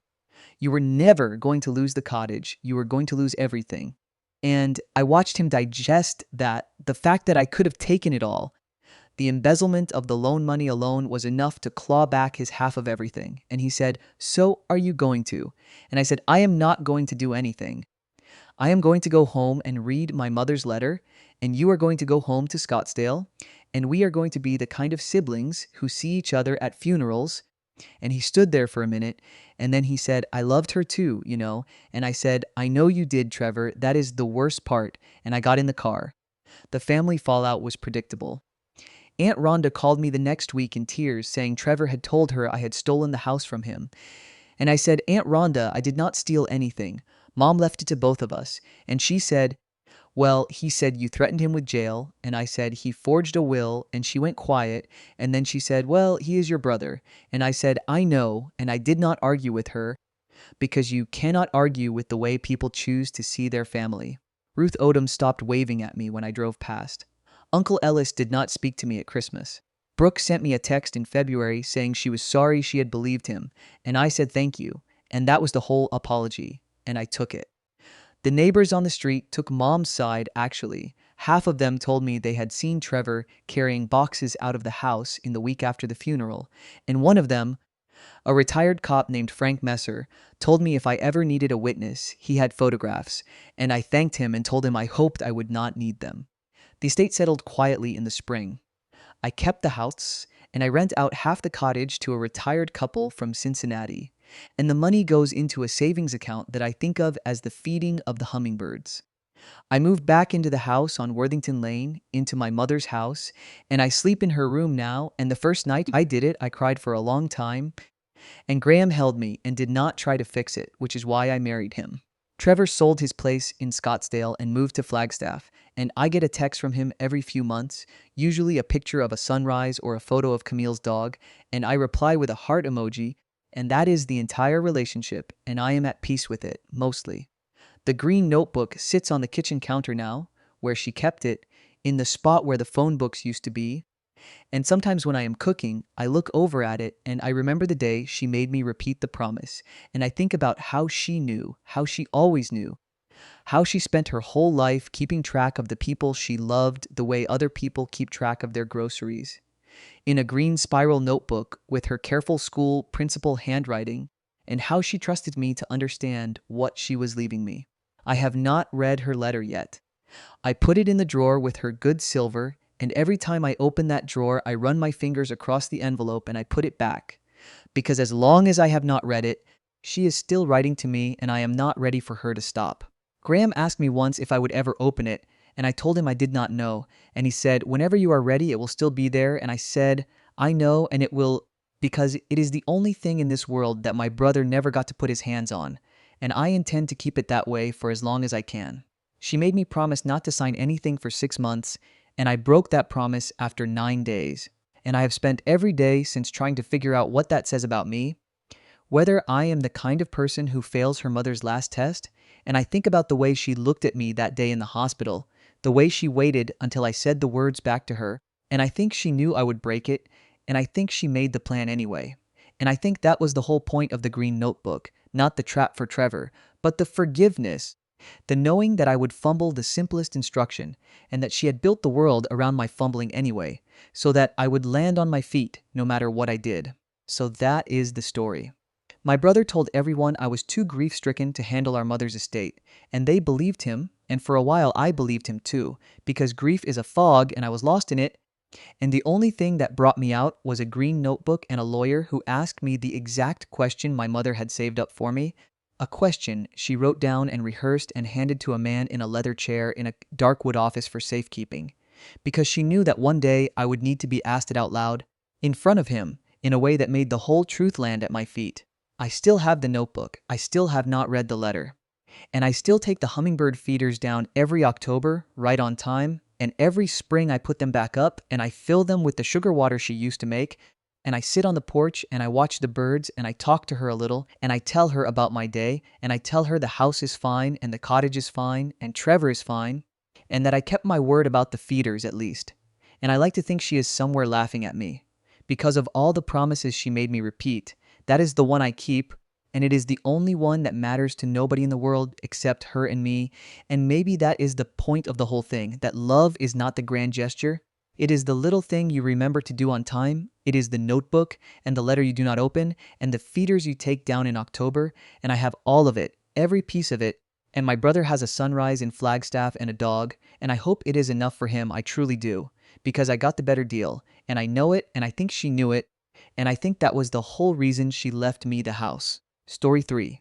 My daughter walked into my kitchen on a Tuesday afternoon, smiling like nothing in the world was wrong. She had a folder in her hand, a nice one. The kind you buy at Staples when you want something to look important. Mom, she said, sit down. I need your signature on a few things. Just paperwork. Nothing to worry about. She called me Mom. She hadn't called me that in 2 years. She called me Ma now, like I was just a thing she had to deal with. But today, suddenly, I was Mom again. I sat down. I didn't say anything. I just took the folder. That was the moment everything changed. 3 months earlier, I would have signed anything she put in front of me. I raised that girl by myself. My husband, her father, died when she was 7. A heart attack in our driveway. He was holding her hand. She still remembers the sound of his wristwatch hitting the concrete. After that, it was just me and her. I worked 2 jobs, cleaning offices at night, selling makeup at the mall during the day. I made sure she had ballet lessons. I made sure she went to college. When she married Marcus, I cried at the wedding. Not sad tears, proud tears. Mom, she whispered at the altar, thank you for everything you did. I believed her. I really did. The first red flag came in January. She stopped calling me on Sundays. For 15 years, every Sunday at 6 o'clock, my phone would ring. We'd talk about nothing. The weather. The news. A recipe she was trying. It wasn't about the conversation. It was about hearing her voice. Then one Sunday, the phone didn't ring. I waited until 8. Then I texted her. Hi, sweetie. Just checking in. Hope you're having a good day. No reply. At 10, I called. It went to voicemail. On Monday, she finally called back. Sorry, Mom. We had family stuff going on. Things have been crazy. I said okay. I didn't push. The next Sunday, she called at 11 at night, just long enough to say she was busy and she'd call later in the week. She didn't call later in the week. In February, things got weirder. I noticed my mail was coming late. Now, I know that sounds small, but when you live alone, you start noticing the small stuff. The mailman has been coming to my house at the same time for 22 years. Suddenly, he'd come at 3 in the afternoon instead of 10 in the morning.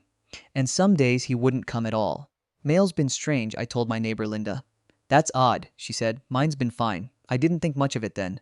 Then I noticed something else. My bank statement. The numbers didn't add up. I called the bank. They said everything was normal.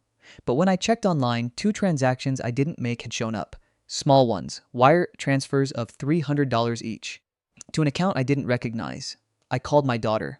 Mom, you probably just clicked something online, she said. It's that easy these days. Don't worry about it. How do you know that? I asked. A pause. Too long. Because Marcus does banking stuff all day, he told me. It's nothing. I said okay. I didn't believe her. In March, Marcus started calling me Mrs. Hayes instead of Mom. He used to call me Mom. He'd come into my kitchen on Saturday mornings, take a bite of whatever I was baking, and say, Mom, this is amazing. He'd hug me when he left.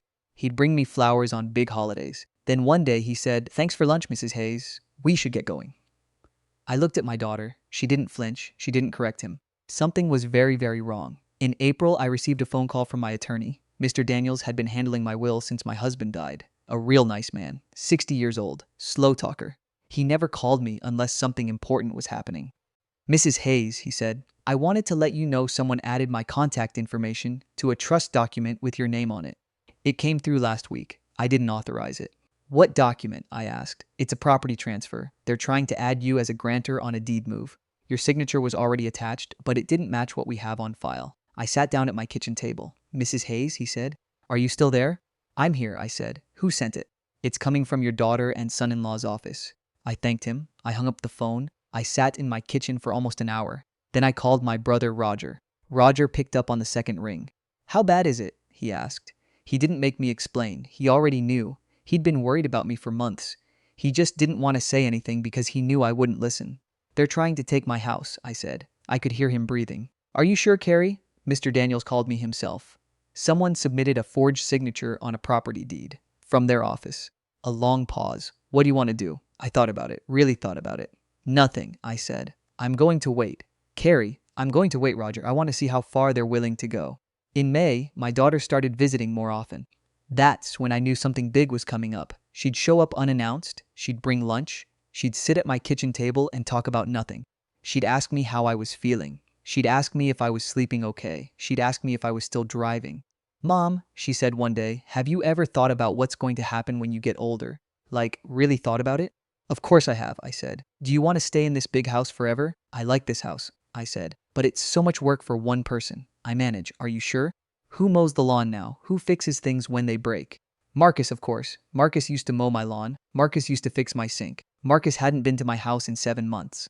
I've been doing okay, I said. She smiled, but her eyes looked tired. Just thinking about you, Mom. I worry. On the last Sunday of May, my daughter invited me to brunch. She picked me up at 9. She drove me to a place I had never heard of.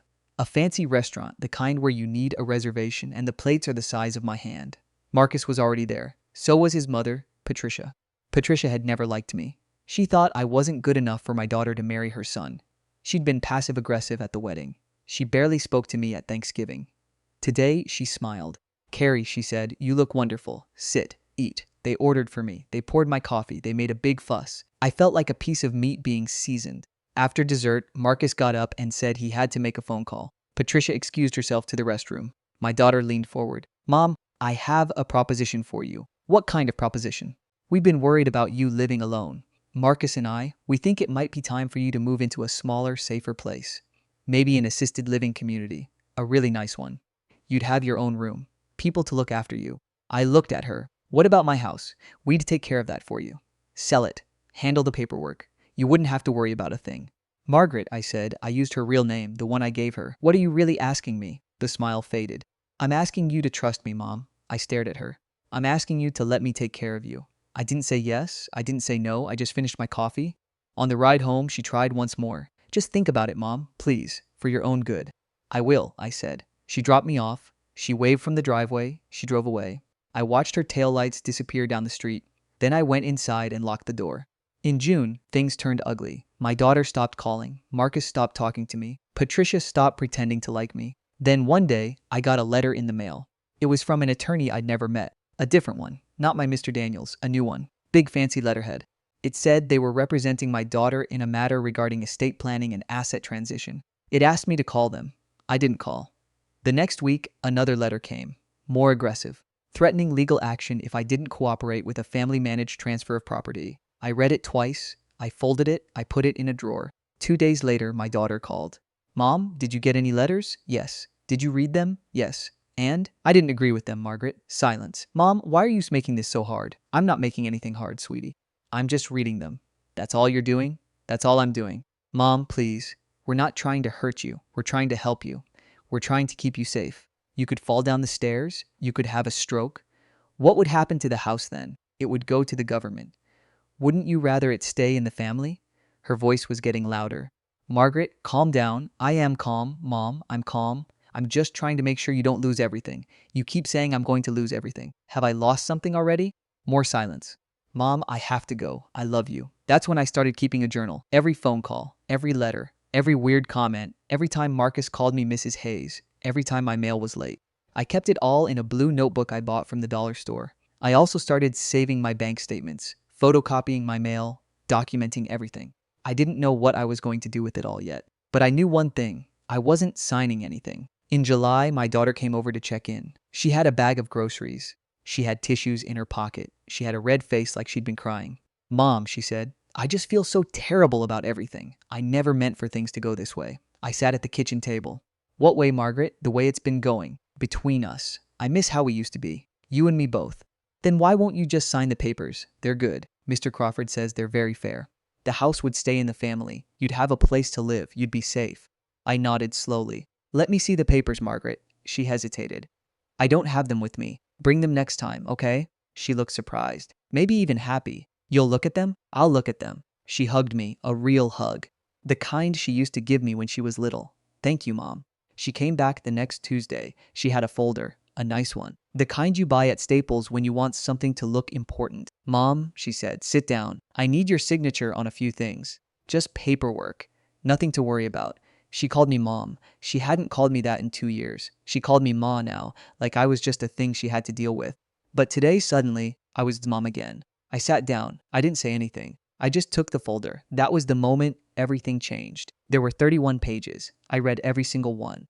The first 3 pages were the nice stuff. Care facility rights, custody of dependent information, a transfer of medical power. The middle pages talked about the property deed. The transfer would be considered voluntary. There was a clause that said, once signed, it could not be revoked. There was a clause that said all legal fees would be paid by me. There was a clause that said any disputes would be handled in their attorney's home state. I kept reading. Pages 28 through 30 were the ones that mattered. There was a clause that said the property would be placed into a family trust. The trustee would be Marcus. There was a clause that said I would have a lifetime residency right. There was a clause that said if I required long-term care outside the home, the residency right would be reviewed by the trustee for compatibility with estate goals. There was a clause that said I would not have access to the trust accounts, even as the original owner of the property. There was a clause that said any decisions about selling, refinancing, or transferring the property would be made by the trustee alone. There was a clause that said I would not be entitled to any of the proceeds if the property was sold. There was a clause that said if the trustee determined I was incapacitated, the residency right would be discontinued. There was a clause that said any challenge to the trust would need to be filed within 30 days of signing or it would be waived. Page 30 was a notarized signature line. Page 31 was a list of witnesses who had already signed. Patricia's name was first, Marcus's brother was second, my daughter's old college roommate was third. I put the folder down on the kitchen table. I folded my hands in my lap. I looked at my daughter for a long time. She was watching my face, trying to read what I was thinking. Well, she said, Mom? I smiled. This looks like a lot, sweetie. I know, but Mr. Crawford says it's all standard stuff, just to protect everyone. To protect you. Margaret. Yes, Mom? Can I have a pen, please? She reached into her bag. She pulled out a nice pen, gold-plated, with her initials engraved. She handed it to me like it was a gift. I uncapped it. I looked at page 31 again. Then I turned to page 1. I started reading out loud, slowly, like I needed my glasses. She interrupted me. Mom, you don't have to read it out loud. I'll sign as your witness if you need me to. No, I said. That's okay. I kept reading. Page 5, page 10, page 15. Mom, why are you reading it? Because I want to understand it, Margaret. You don't need to understand it, mister. Crawford already understands it. I still want to understand it. She looked at her watch. Then she looked at the door. Then she looked back at me. I turned to page 28. My face didn't change. I didn't move. I just kept reading. Mom, are you okay? I'm fine, sweetie. Do you want some water? No, thank you. Page 29. Page 30. I closed the folder. I put the pen down on top of it. I looked at my daughter. This is very interesting, Margaret. She nodded. Too fast. Good, right? I didn't say anything else. I just sat there with my hands folded, smiling the same smile I've been smiling for 3 months. She shifted in her seat. Mom, why aren't you signing? I'm going to need a little more time, sweetie. Her face tightened. How much more time? I shrugged. A day or two, maybe a week. I want my attorney to look at it first. Your attorney? Mr. Crawford said, "You don't need another attorney. I have Mr. Daniels, Margaret. I've had him for 20 years. Mom, Mr. Crawford says Mr. Daniels isn't qualified in. Margaret, I need Mr. Daniels to look at this first." Her jaw moved. She stood up. She didn't pick up the folder. She didn't take the pen. She just stood there, frozen, like she couldn't believe what was happening. "How long, Mom?" "I don't know yet." "Mom, I love you, Margaret." She blinked. "I love you too, Mom. I love you so much. You know that, right?" "I know, sweetie." "Then please sign it. I'm going to think about it." She stood up another inch taller, like she'd grown 6 feet in the last 30 seconds. "Mom, this is for your own good," I smiled. "Okay, Margaret." She walked to the door. She looked back one more time. "Mom, don't call anyone. Don't tell anyone about this. Just think about it." "Okay, Margaret." She left. I waited until her car pulled out of the driveway. Then I picked up the blue notebook out of the kitchen drawer. I opened it to a fresh page, and I started writing everything down. Every page, every clause, every number, every name. I wasn't angry. I wasn't scared. I wasn't even surprised anymore. I was just ready. Because my daughter had no idea what she had just done. She had just shown me exactly how far she was willing to go. And now I knew exactly what I had to do next. I put the blue notebook back in the drawer. I locked the door. I went to bed. I didn't sleep much, but I rested. Roger showed up at 7 the next morning, 2 cups of coffee in his hands, still in his work boots. "Morning, sis." "Morning." He sat at the table. He didn't say a word, just waited. I told him everything. The 31 pages, the clauses, the pre-signed witnesses, the pen with Margaret's initials engraved on it. The way she'd smiled at me like she was doing me a favor. Roger listened without moving. When I finished, he set his coffee down. "Carrie, do you want out or do you want in?" "What do you mean? Do you want to walk away or do you want to finish this?" I looked at the folder on the table. "I want to finish it." He nodded. "Okay, then we finish it." At 10 o'clock, a man I've never seen before knocked on my door. Tall, silver hair, brown suit. Soft-spoken, the kind of man who walks into a room and the room gets quieter. "Mrs. Hayes?" "My name is Richard Whitfield. Mr. Daniels sent me. May I come in?" I let him in. He sat at my kitchen table. He set his briefcase down. He opened it slowly like he had all the time in the world. First, he said, "I want you to understand something. You are not in trouble. You have not done anything wrong. Whatever they told you, whatever they made you feel, I want you to forget it. From this moment forward, you are the most powerful person in this room." I believed him. "Now," he said, "let's read these papers together." We started with page 1. We ended with page 31. Mr. Whitfield didn't flinch once. When he finished, he closed the folder. "Mrs. Hayes, do you know what your daughter and her husband are attempting to do? They want my house. They want more than your house. They want your entire estate. They're using a legal structure called a defective trust. It's designed to strip an aging parent of decision-making authority under the pretense of asset protection. Once you sign, the trustee, Marcus, controls everything. The residency clause is a leash. The incapacitation clause is a kill switch. The 30-day waiver clause is a gag order. This document is not a kindness, ma'am. It is a takedown. And if you had signed it yesterday, you would have lost everything before breakfast." I sat very still. "Did you hear me, Mrs. Hayes?" "I heard you. How do you feel?" "I feel like my daughter has been planning this for a long time." "You'd be right." He opened his briefcase again. "Now, let's plan back." Over the next 2 weeks, I did 4 things. First, I let Mr. Whitfield file a quiet protective order with the county recorder. Any documents filed in Margaret's name or Marcus's name that touched my property would now be flagged. Any new filings would be reviewed by a judge before they hit the deed. Second, I had the 2 $300 wire transfers traced. Mr. Daniels had already noted them.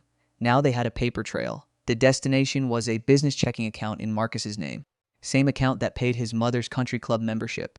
Same account that paid his brother's new truck. Third, I had Mr. Whitfield forward the forged deed signature from earlier in the year to the district attorney's office. He didn't file charges yet. He just asked if they'd want to see the file when we were ready. Fourth, I called the one person Margaret had told me not to call. I called Patricia. Patricia picked up on the 3rd ring. "Carrie? Patricia, I need to ask you a question." A pause. "What kind of question?" "Did you know what was in that folder before you signed your name to it?" A longer pause. "Carrie, I don't know what you're talking about." Page 31, Patricia. "Your name is first." I could hear her breath catch. "Margaret told me it was just a witness signature. A formality." "Did you read page 28? "What's on page 28? "The clause that says Marcus becomes the trustee. The clause that says he decides whether I keep a roof over my head. The clause that says I get nothing if the house is sold." Silence. "Carrie, I didn't know." "Did you read it, Patricia?" "I didn't read all of it." Margaret said it was fine. I trusted her. "Did you, Patricia?" "No," she whispered. "No, I didn't." "Did you ever read anything Marcus told you to sign?" A long, slow breath. No. Then why did you sign this one? She broke. I don't know, Carrie. I don't know. I thought I was helping. Marcus said it was for your own good. Margaret said it would keep you safe. I didn't want to be the bad guy. I wanted to be on their side. Patricia, whose side are you on now? Another pause. Yours, she said. Yours, Carrie. I'm going to need you to come to my house tomorrow at 9 in the morning. Bring your reading glasses, bring a witness of your own, and bring every piece of paper Margaret ever gave you. Okay, Carrie. And Patricia? Yes? Don't call Margaret. Don't warn her. Don't tell anyone. I won't. Thank you. I hung up. I sat at my kitchen table.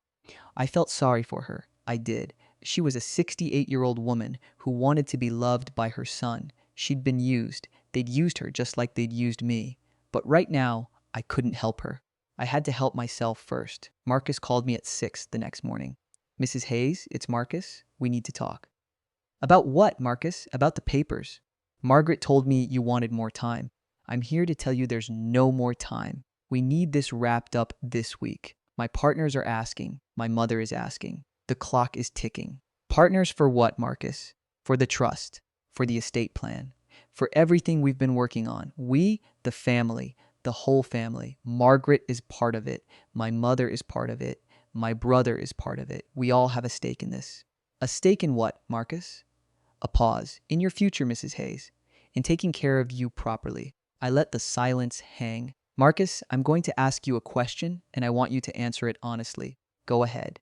In the last 6 months, how many times have you been to my house? A longer pause. I've been busy. How many times, Marcus? I don't know. 5.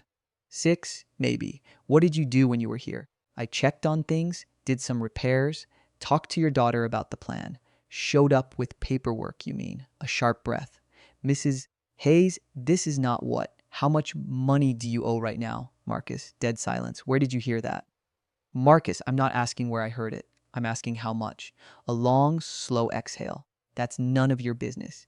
It is my business when my daughter is handing me a folder that says all my property goes into a trust where you're the trustee. That's my business. That's my house. That's my money. That's my late husband's name on the mortgage. Wait, let me update you. My late husband's name isn't on the mortgage anymore, Marcus. My name is. I paid it off in 2007 with my own money from my own jobs. While I was raising Margaret by myself, I let that sit. So when you ask how much you owe me, Marcus, the answer is a thank you. That's all you've ever owed me. And you've never paid it. Mrs. Hayes, lower your voice. I'm not raising it. You are being unreasonable. I'm being honest. There's a difference. Mrs. Hayes, you're making a mistake. You're going to regret this. I'm going to hang up now, Marcus. Don't call me again unless your mother is on the line. That was the first time I raised my voice in 6 months. My hands were shaking. I sat at the kitchen table. I put my hands down flat. I breathed. I was still angry, but I was also calm. Angry is useful. Calm is a tool. I had both. 2 days later, Mr. Whitfield called a meeting. It was at his office, downtown. A big building with a big conference table. 12 chairs, one microphone on the table, but he never turned it on. I sat on one side. Mr. Daniels sat next to me. Roger sat beside him. On the other side of the table, Patricia, Margaret, and Marcus. No one else was invited. Mr. Whitfield started the meeting. Thank you all for coming. I want to begin by noting that this meeting is being recorded for legal purposes only. No one is required to attend. No one is required to speak. Anyone may leave at any time. He looked around the table. Does anyone want to leave? No one moved. Good. Then let me explain why we're here. He slid a single document across the table. It was the forged deed from earlier in the year. This document, Mr. Whitfield said, was filed with the county recorder's office in February. It contained a forged signature on a property deed. The signature belongs to Carrie Hayes. The forgery was committed using a signature lifted from a retirement account document Mrs. Hayes signed in 2019. The document attempts to add a transfer clause to the property without Mrs. Hayes' consent or knowledge. That is a Class 3 felony. It carries a sentence of up to 15 years. Marcus's face went white. Margaret's hands were in her lap. She wouldn't look up. Patricia's eyes were wide. This file, Mr. Whitfield continued, has been forwarded to the district attorney's office. As of this morning, it has been assigned to a senior investigator. The investigator has requested a meeting. That meeting will happen on Friday. He paused. Now, he said, let's talk about the second document. He slid the folder Margaret had brought me across the table, pages 28 through 31, face up. This folder was presented to Mrs. Hayes on Tuesday. It contains a defective trust structure. Witnesses pre-signed. Mrs. Hayes was asked to sign under emotional duress. The clause language is identical to a template used in 5 other elder fraud cases currently under prosecution in this state. The trustee here, Marcus Hayes, is named in 3 of those cases as a financial advisor of record. He let that land. Marcus's mouth opened. Nothing came out. Marcus, Mr. Whitfield said, "Do you want to explain?" Marcus looked at his wife. Margaret looked at her hands. Patricia looked at me. "Mrs. Hayes," Mr. Whitfield said, "would you like to speak?" I nodded. I said it once. I said it slowly. "Margaret, I have loved you since the day I held you. I have loved you through your father's funeral. I have loved you through your first heartbreak. I have loved you through your wedding. I have loved you through every Sunday at 6 o'clock when you used to call me just to say hi." Silence. "And you tried to take my home." Margaret's face crumpled. "Mom, I am not finished." She closed her mouth. "I do not care about the money. I never did. But this house is the last piece of your father I have. His hands built the porch. His voice is in the walls. His picture is in the hallway. This is not a property. This is his life. And you tried to sell it." Tears rolled down Margaret's cheeks. "And you used Patricia. You used your own brother. You used his brother. You even used the ink on that pen you gave me, the one with your initials on it, the one you probably bought to feel good about yourself while you watched your mother almost sign her entire life away." I looked at Marcus now. "Mr. Hayes, you are not my son. You never were. You are a young man in serious debt who saw an old woman with a paid-off house and decided to take it. That's not clever. That's not strategy. That's desperation wearing a suit. And now, in about 30 seconds, my attorney is going to tell you what is going to happen next. And it will not be what you came in here hoping for." Marcus swallowed. Mr. Whitfield opened another folder. "Mr. Hayes, here is what is going to happen. First, the DA is going to interview you on Friday. You may bring counsel. We strongly suggest you do. Second, the Consumer Protection Division of the State Attorney General's office has agreed to open a parallel investigation into your practices. They have a list of 5 clients. We expect that list to grow. Third, the IRS has been quietly notified of the wire transfer trail. They have flagged your business account for review. Fourth, the county recorder has flagged all property filings under your name or your firm's name pending review. Fifth, the witnesses who pre-signed the trust document, including your mother, your brother, and the third witness, have all retained separate counsel today.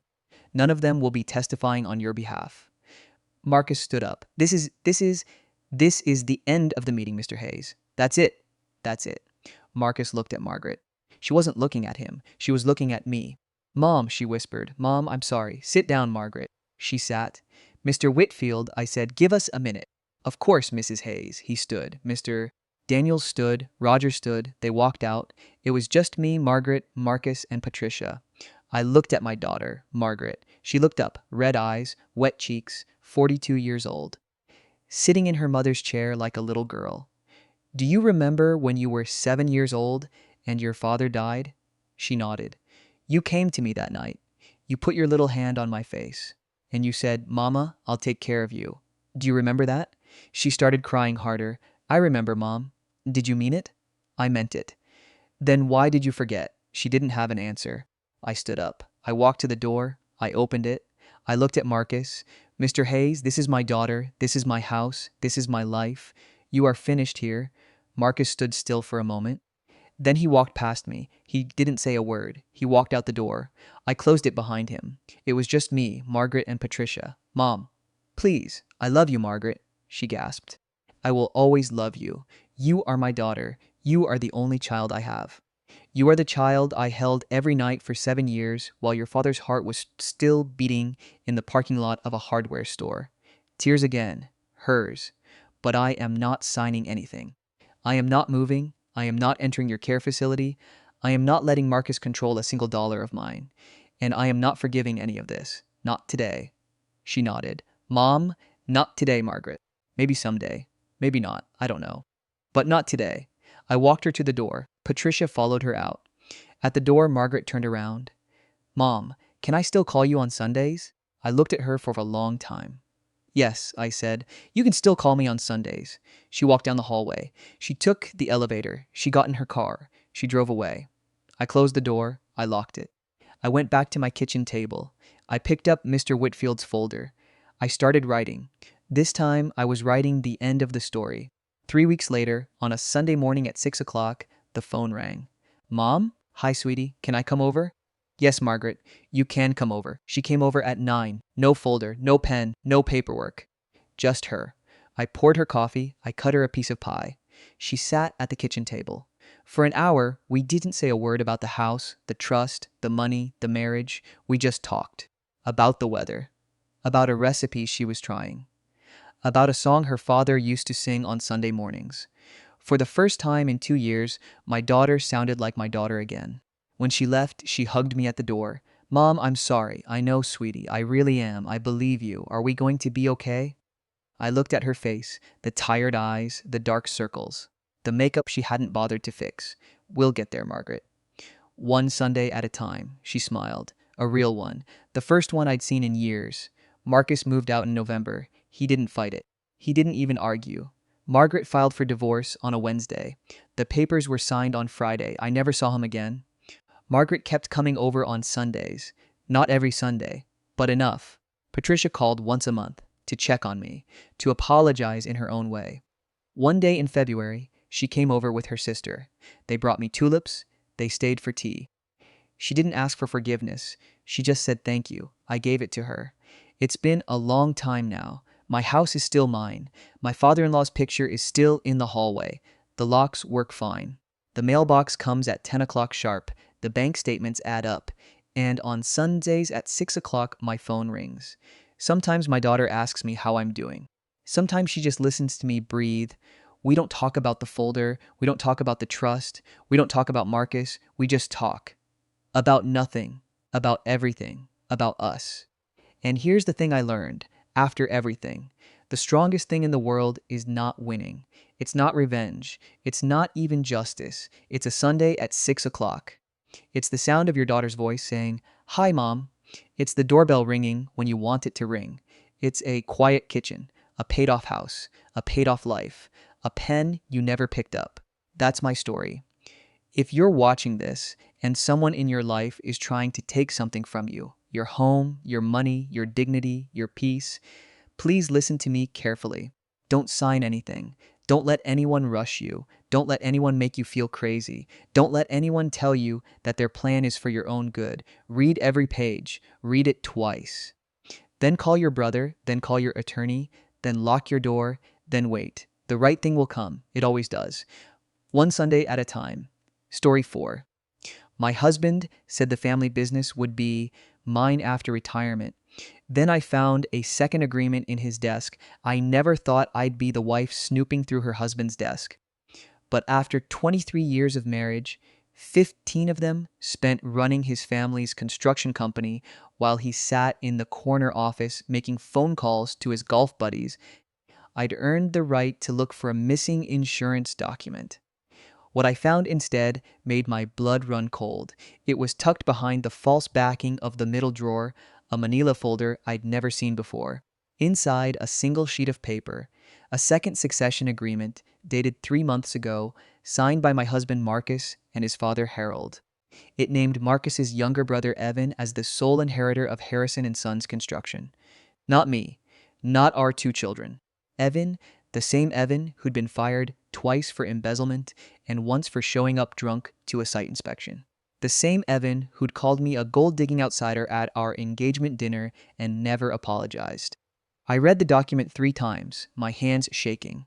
Marcus had promised me, sworn on his mother's grave, that when his father retired, the business would pass to me. He'd said I was the only one who understood the numbers, the logistics, the actual work. He'd said I was family. But this second agreement nullified the first entirely.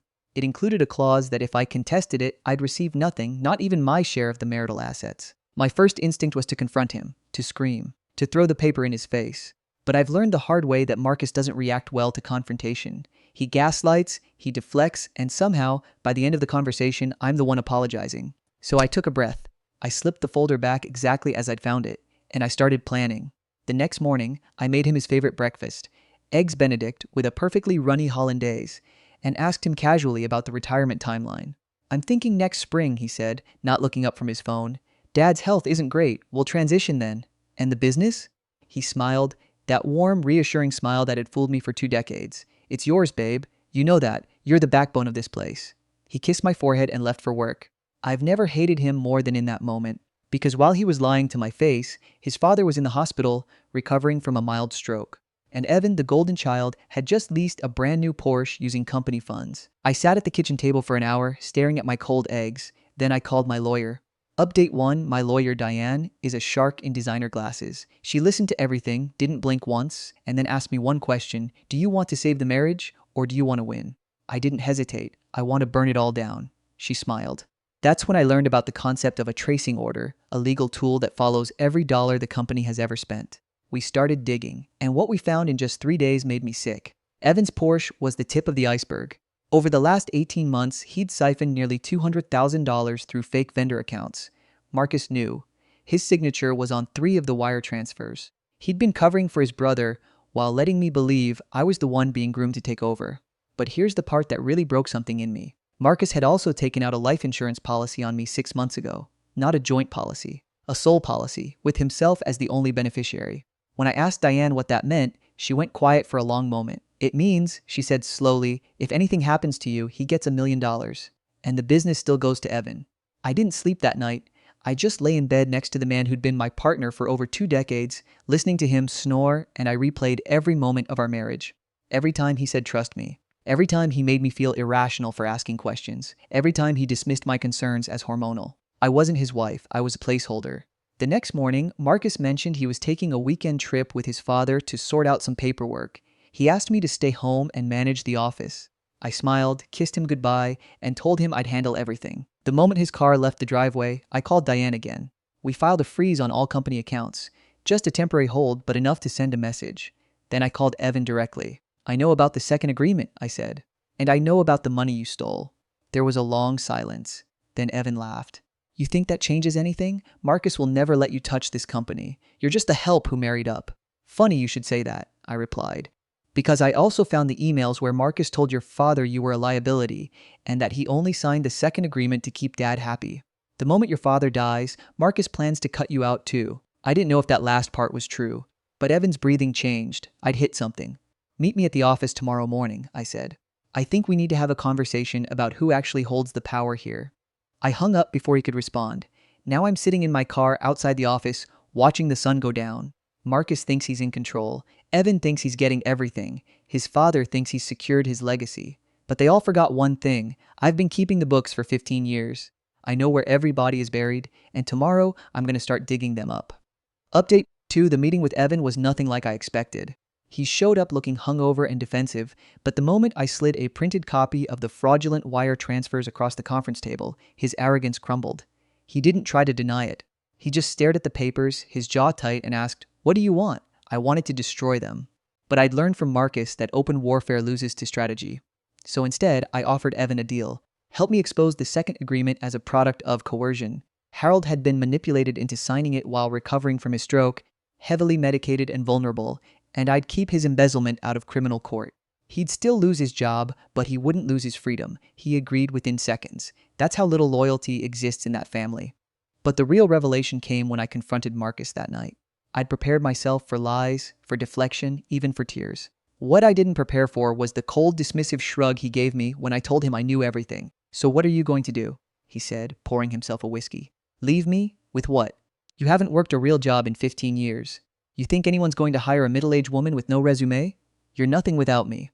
You've always been nothing without me." That hit harder than I thought it would, because somewhere, buried under all my anger, there was still a part of me that loved him, or loved who I thought he was. Hearing him confirm every fear I'd ever had about my place in his life, it cracked something open. But then he made his first real mistake.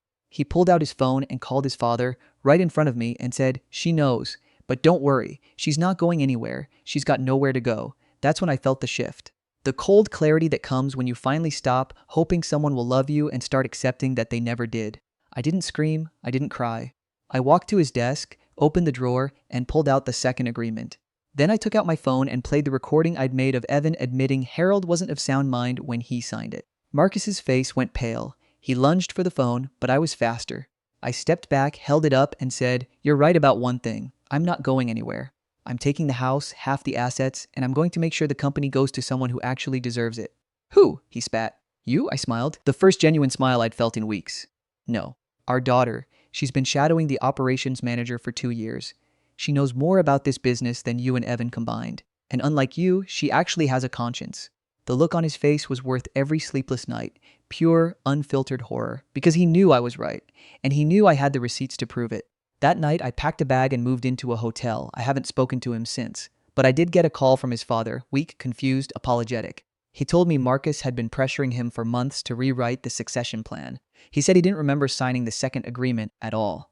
That's all the evidence I needed. Tomorrow, I file for divorce, and this time Marcus won't see me coming.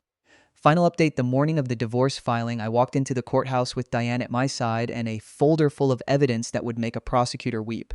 But I didn't just file for divorce. I filed for a restraining order against Marcus and a formal petition to have the second succession agreement voided due to undue influence and medical incapacity on Harold's part. The judge granted an emergency hearing that same afternoon. Marcus showed up looking like he hadn't slept in days, unshaven, bloodshot eyes, a cheap suit that didn't fit. Evan wasn't there. He'd already skipped town once he found out the freeze on company accounts had triggered an automatic audit. I wasn't surprised. Cowards run. Harold appeared via video call from his hospital bed, still weak from the stroke but lucid enough to testify. His voice cracked as he told the judge he didn't remember signing anything in the months after his hospitalization. He remembered a conversation, Marcus pressuring him, saying, "Evan needs this. Dad, you owe him." But the actual document, he had no recollection. The medical records backed him up. He'd been on heavy painkillers and sedatives during that exact period. The judge's expression shifted. I could see her putting the pieces together. Then Diane played her ace. She produced a forensic accountant's report showing that Marcus had personally transferred $87,000 from company accounts into a private offshore holding company that he'd opened in my name without my knowledge. He was planning to frame me for theft when the divorce went through. He'd literally been setting me up to take the fall while he walked away with everything. Marcus's lawyer looked like he wanted to crawl under the table. Marcus himself just sat there, silent and pale, watching his entire empire crumble in real time. When it was my turn to speak, I kept it simple. I told the judge about 15 years of unpaid overtime, of being the one who made the company profitable while Marcus played golf, of believing I was building something for our children. I told her about the insurance policy, about the second agreement, about the morning I made him Eggs Benedict while knowing he'd already planned to destroy me. I didn't cry. I'd done all my crying in hotel rooms when no one was watching.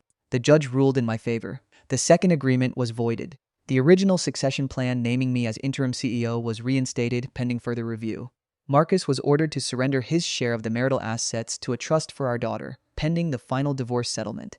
And the restraining order? Granted, with a warning that any further financial maneuvering would result in criminal charges.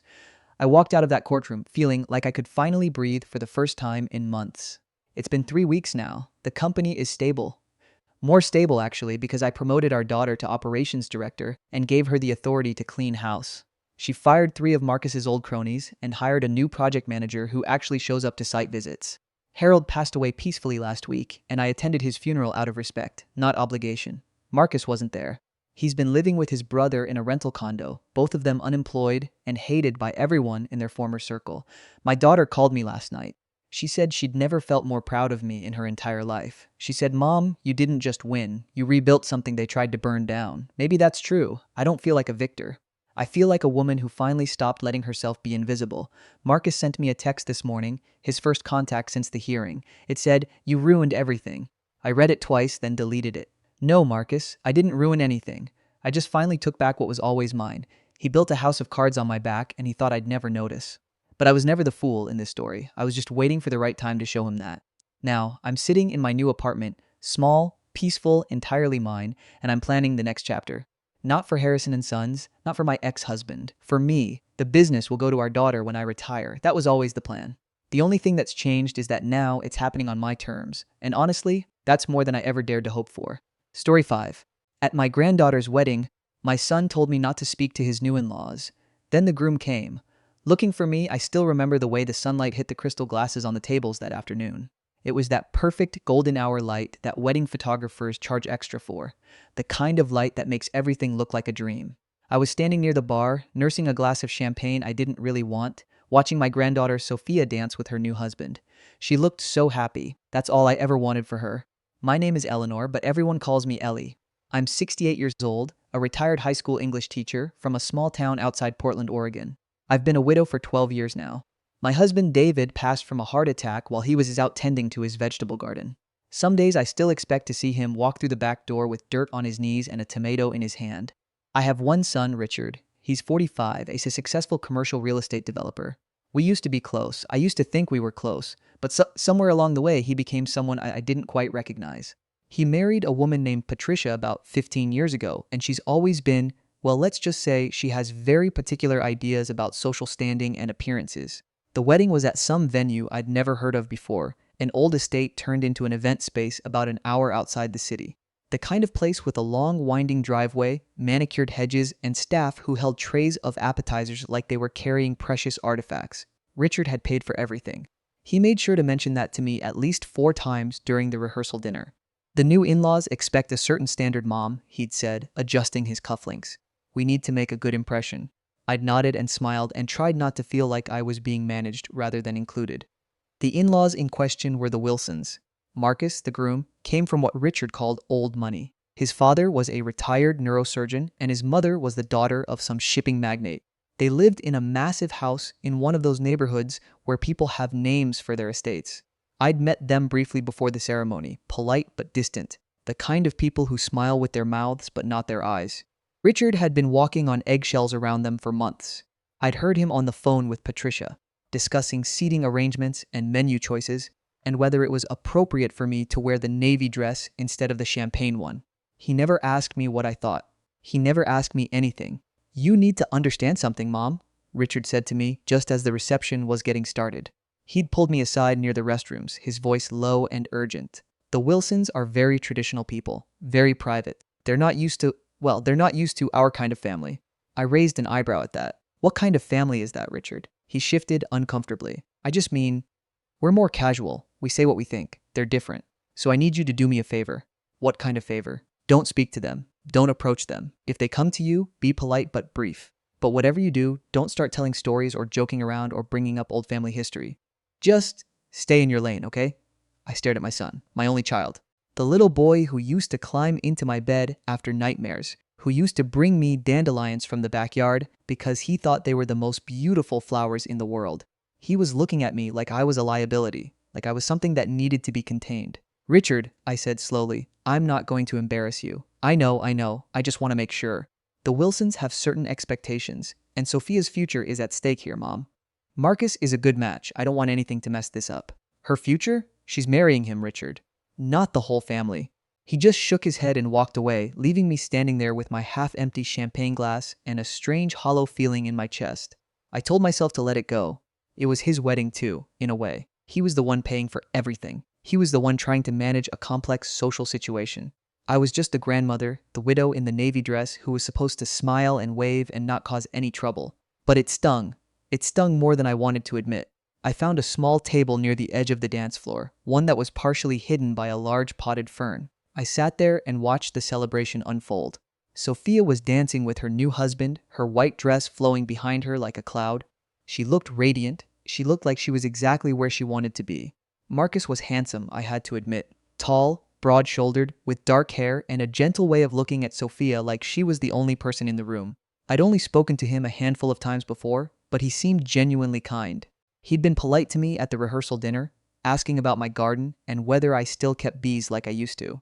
I'd been surprised that he remembered that detail. I was lost in thought, watching them, when I heard a voice behind me. Mrs. Carter? Eleanor? I turned around. It was Marcus. He was standing there with a confused expression on his face, holding 2 glasses of champagne. I thought I saw you over here, he said. I was looking for you. Looking for me? Shouldn't you be enjoying your first dance? We already did that. We're on the 3rd one now, I think. He smiled, but there was something else in his eyes. Something anxious. Can I sit with you for a minute? I gestured to the empty seat across from me. He pulled it out and sat down, placing one of the champagne glasses in front of me. You're hiding, I said. I'm hiding, he agreed. Sophia is talking to her mother about table decorations for the next event. They're already planning the 1-year anniversary party. It's a whole thing, I laughed. That sounds about right. Patricia does love to plan things. She does. He was quiet for a moment, looking at the dance floor. Then he turned to me. Can I ask you something, Eleanor? And I need you to be completely honest with me. I felt a prickle of unease. Of course, your son told me I shouldn't speak to you tonight. He said you might say something inappropriate. He told me you were dealing with some health issues, and your memory sometimes isn't reliable. I felt the blood drain from my face. He said what?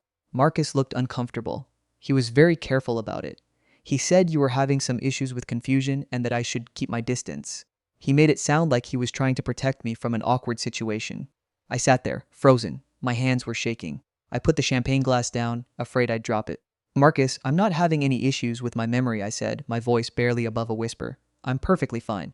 I'm 68 years old, and I have a better memory than my son does. I can assure you of that.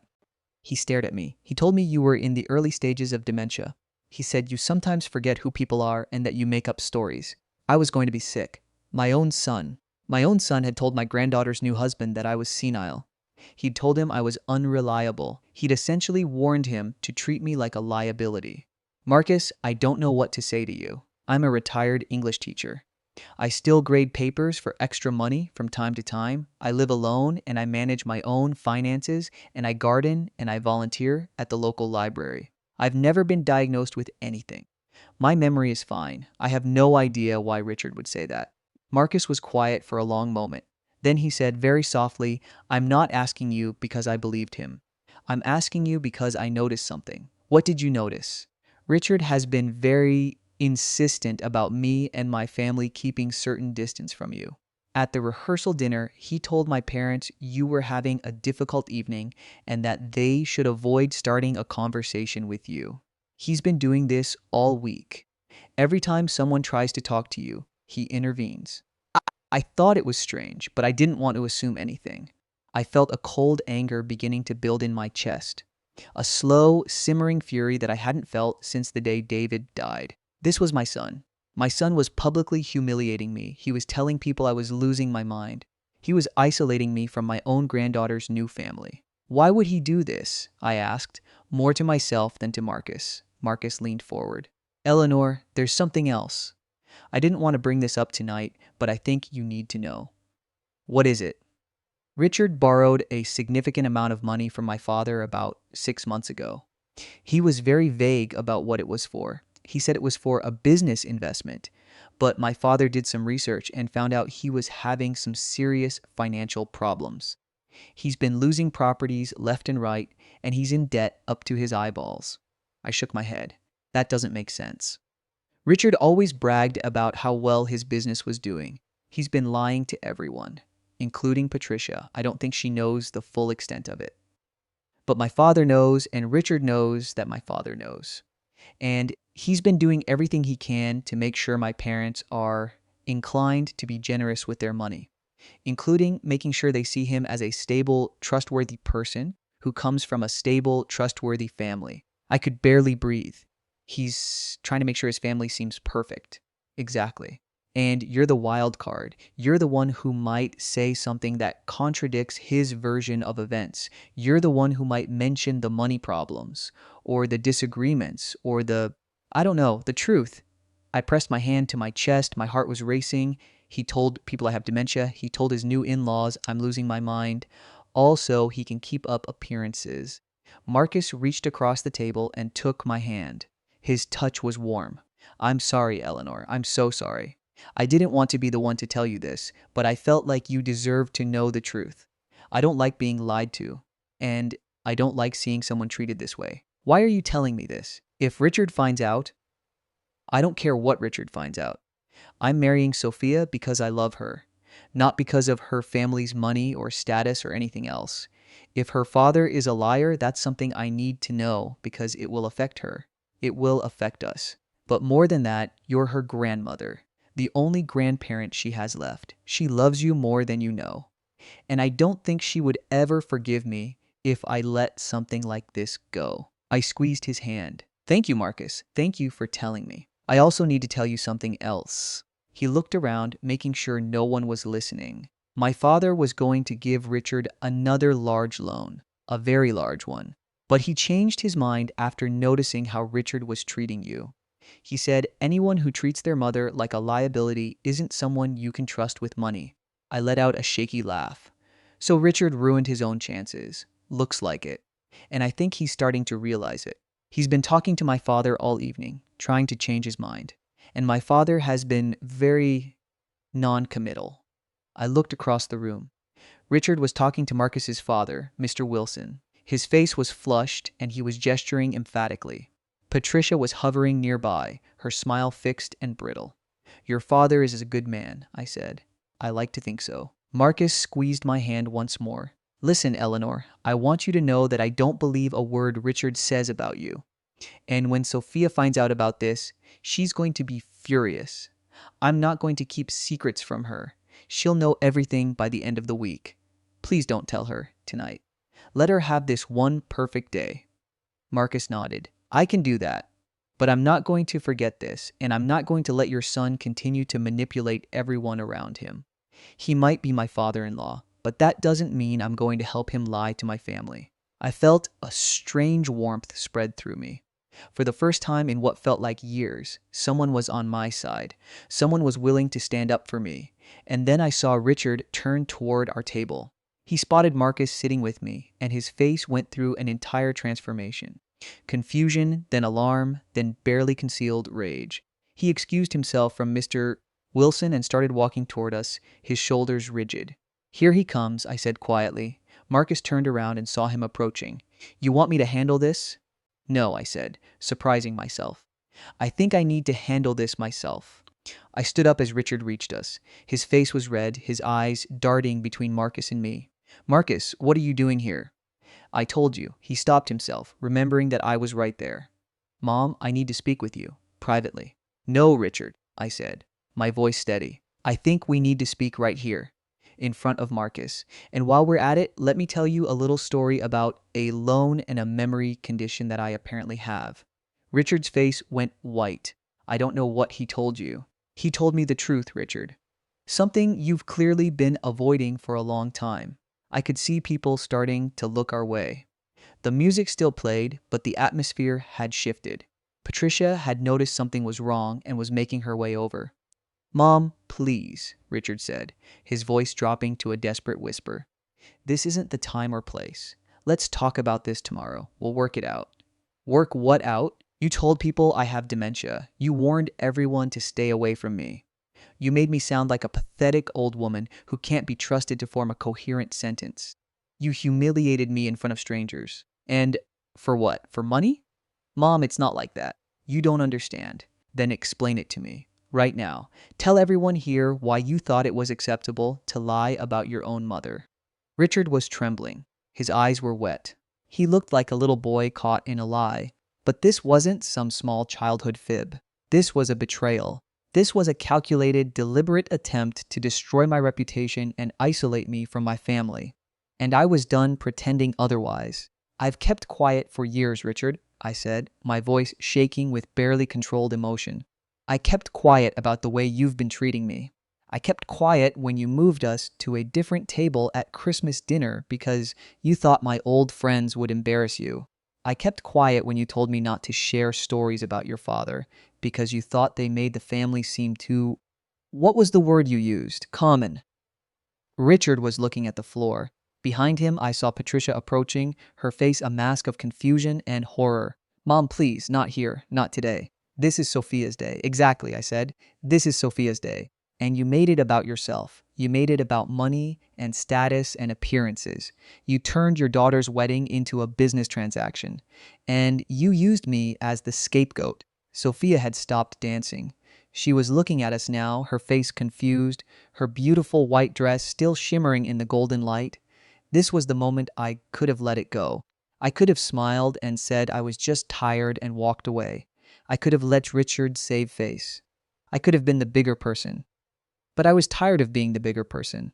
I was tired of being the woman who smiled through the pain, who accepted the scraps of love and respect that were thrown her way.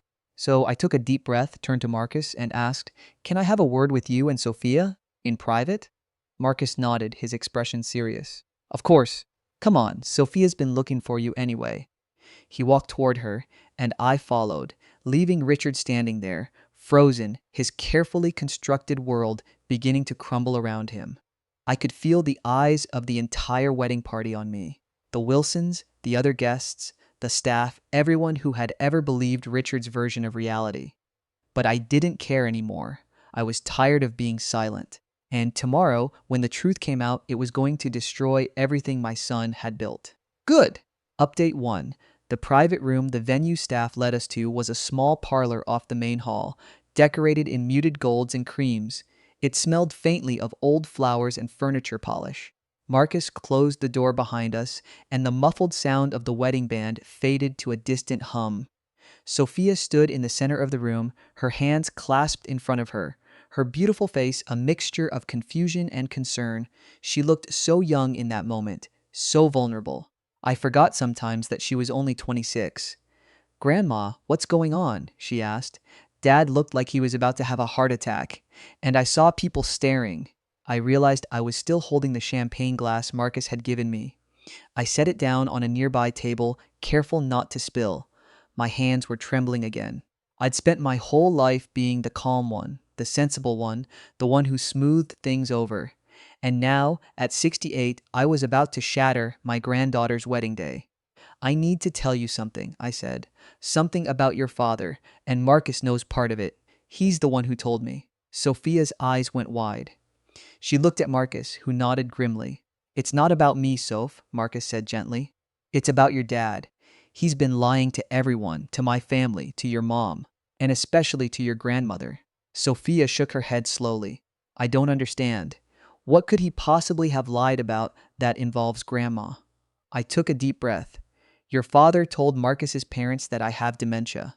He told them I'm losing my mind, that I can't be trusted to have conversations without making things up. He told Marcus to stay away from me tonight. He's been doing this for months, Sophia.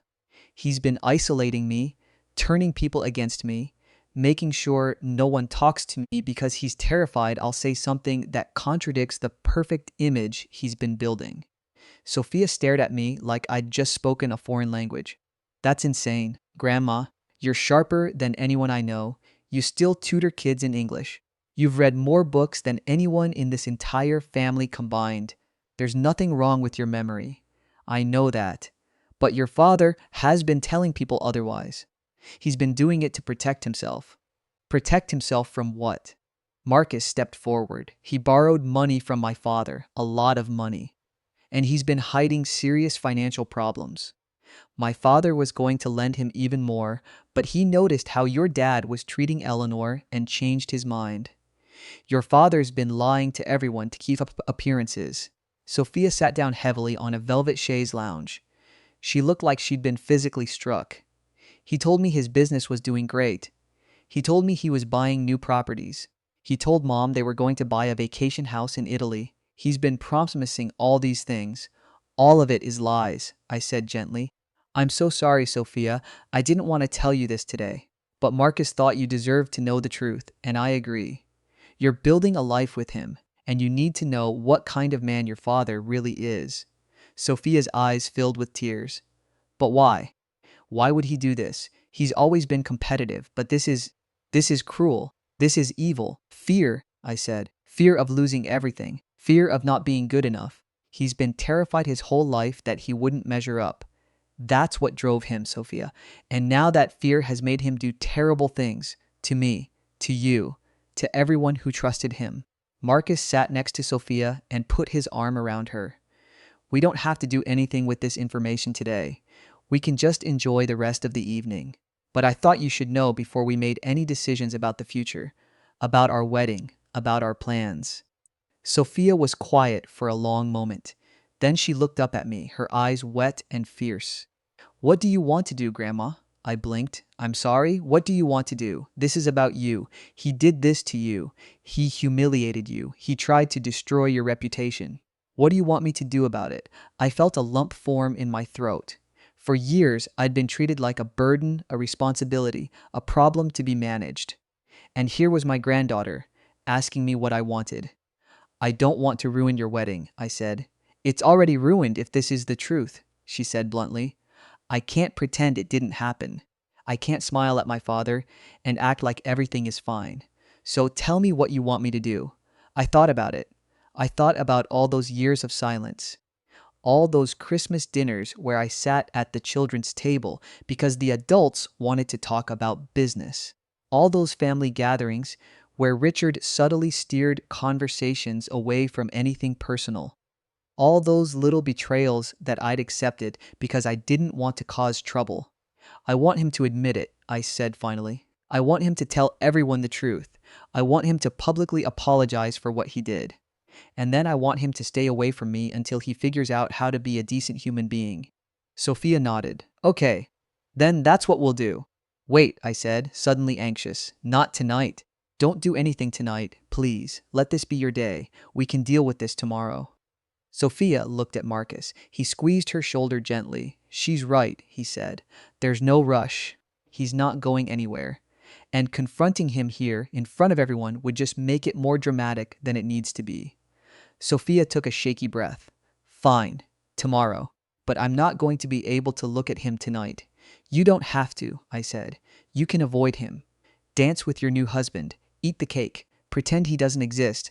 I've been doing it for years. That got a small laugh out of her, a watery, surprised laugh that made me feel a tiny bit better. We stayed in that little room for another 20 minutes, talking quietly about things that didn't matter. Sophia told me about her honeymoon plans, a trip to Italy, of all places. Marcus told me about his new job and how excited he was to start his life with my granddaughter. And then we walked out of the room, arm in arm, ready to face the rest of the wedding. The party was still going strong. The band had moved on to a faster song, and the dance floor was crowded with guests. I saw Patricia near the bar, talking animatedly with one of the Wilson family friends, her perfect smile firmly in place. And I saw Richard. He was standing near the entrance to the main hall, his phone pressed to his ear, his face pale and strained. He was wadding the door, clearly waiting for us to emerge. When he saw us, he ended the call quickly and walked toward us. His whole demeanor had changed. The arrogance was gone, replaced by something that looked like fear. Sophia, he said, his voice soft. Can I talk to you for a moment? Alone? I have nothing to say to you right now, Dad, Sophia said, her voice cold in a way I'd never heard before. We'll talk tomorrow. At the brunch. When everyone is there, Richard flinched like she'd slapped him. Sweetheart, please. I can explain. Explain what? That you told my husband's family that my grandmother is senile so you could get money from them? Explain that you've been lying to Mom and me for months about your finances? Explain that you've been using my wedding as a business transaction? Richard looked around, panicked. People were starting to notice again. Not here, Sophia. Please, I'm begging you. Did you beg Grandma before you told people she was losing her mind? Sophia's voice cracked with barely suppressed rage. Did you give her the same courtesy, or did you just make her decision for her because it was more convenient? Richard turned to me, his eyes desperate. Mom, you need to help me. Tell her to calm down. Tell her this is a misunderstanding. I looked at my son, my only child, the little boy who used to bring me dandelions from the backyard. I looked at him and I saw a stranger. A desperate, frightened man who had sacrificed everything for money and status and appearances. I can't help you, Richard, I said. You made this mess. You need to clean it up. He stared at me like I'd betrayed him. You're my mother. You're supposed to be on my side. I've been on your side for 45 years. I've excused everything you've done. I've kept silent about every cruel word, every humiliation, every time you made me feel small. And what did I get in return? You told people I have dementia.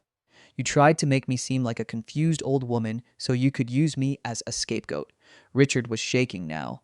It wasn't like that. You don't understand. The financial pressure. Then explain it to me, I said, my voice rising for the first time. Explain it to everyone. Tell us the truth. The music had stopped. People were turning to look at us. Patricia had abandoned her conversation and was walking over with a forced smile. "Richard, is everything okay?" she asked, her voice bright and fake. He didn't answer her. He was staring at me, his face a mask of defeat. And then, very quietly, he said, "I lost everything. The properties, the investments, everything. I've been living on credit for 2 years.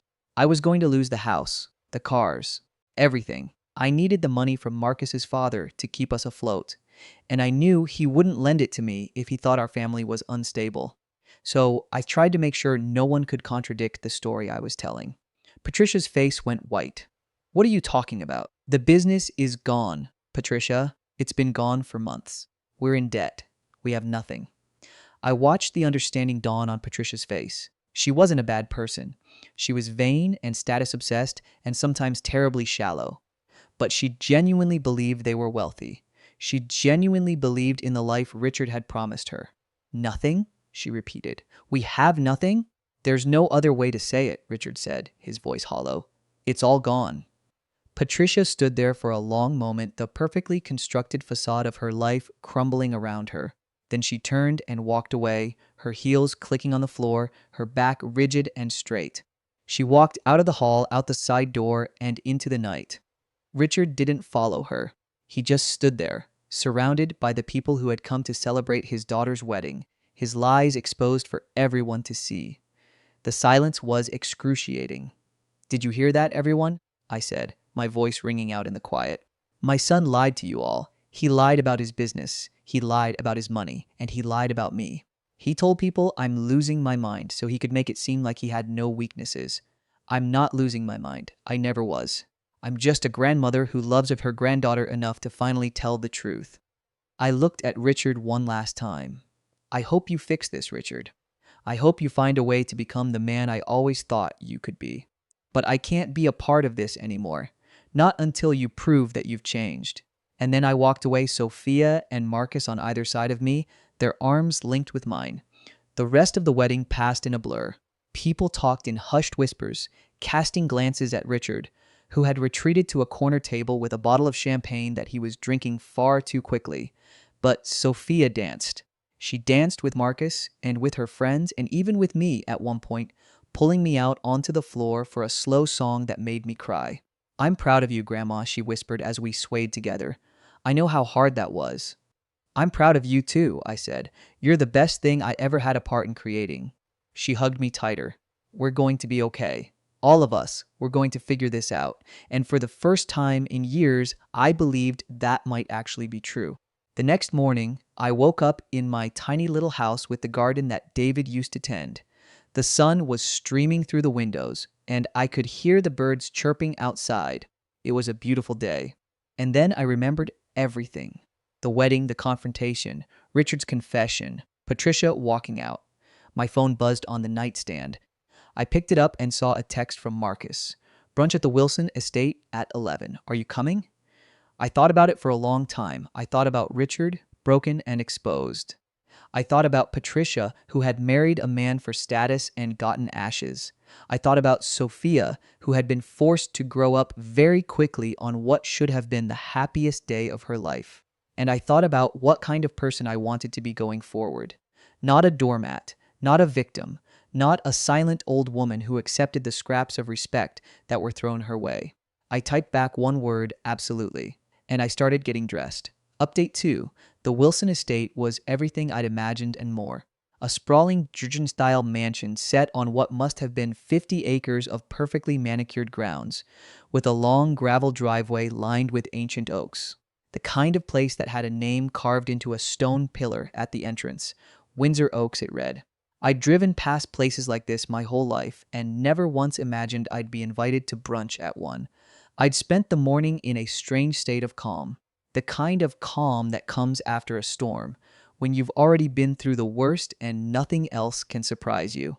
I'd made myself a cup of tea, fed the birds in the backyard, and thought about David. He would have known what to do. He always knew what to do when things got complicated. He had this way of cutting through all the noise and seeing what was really important. "You'd tell me to be kind, wouldn't you?" I said to his photo on the mantelpiece. "You'd tell me to give him another chance." But David wasn't here, and Richard had done something that even David's generous heart might have struggled to forgive. I parked my old Honda Civic next to a row of gleaming luxury vehicles and took a moment to compose myself. My hands were shaking again.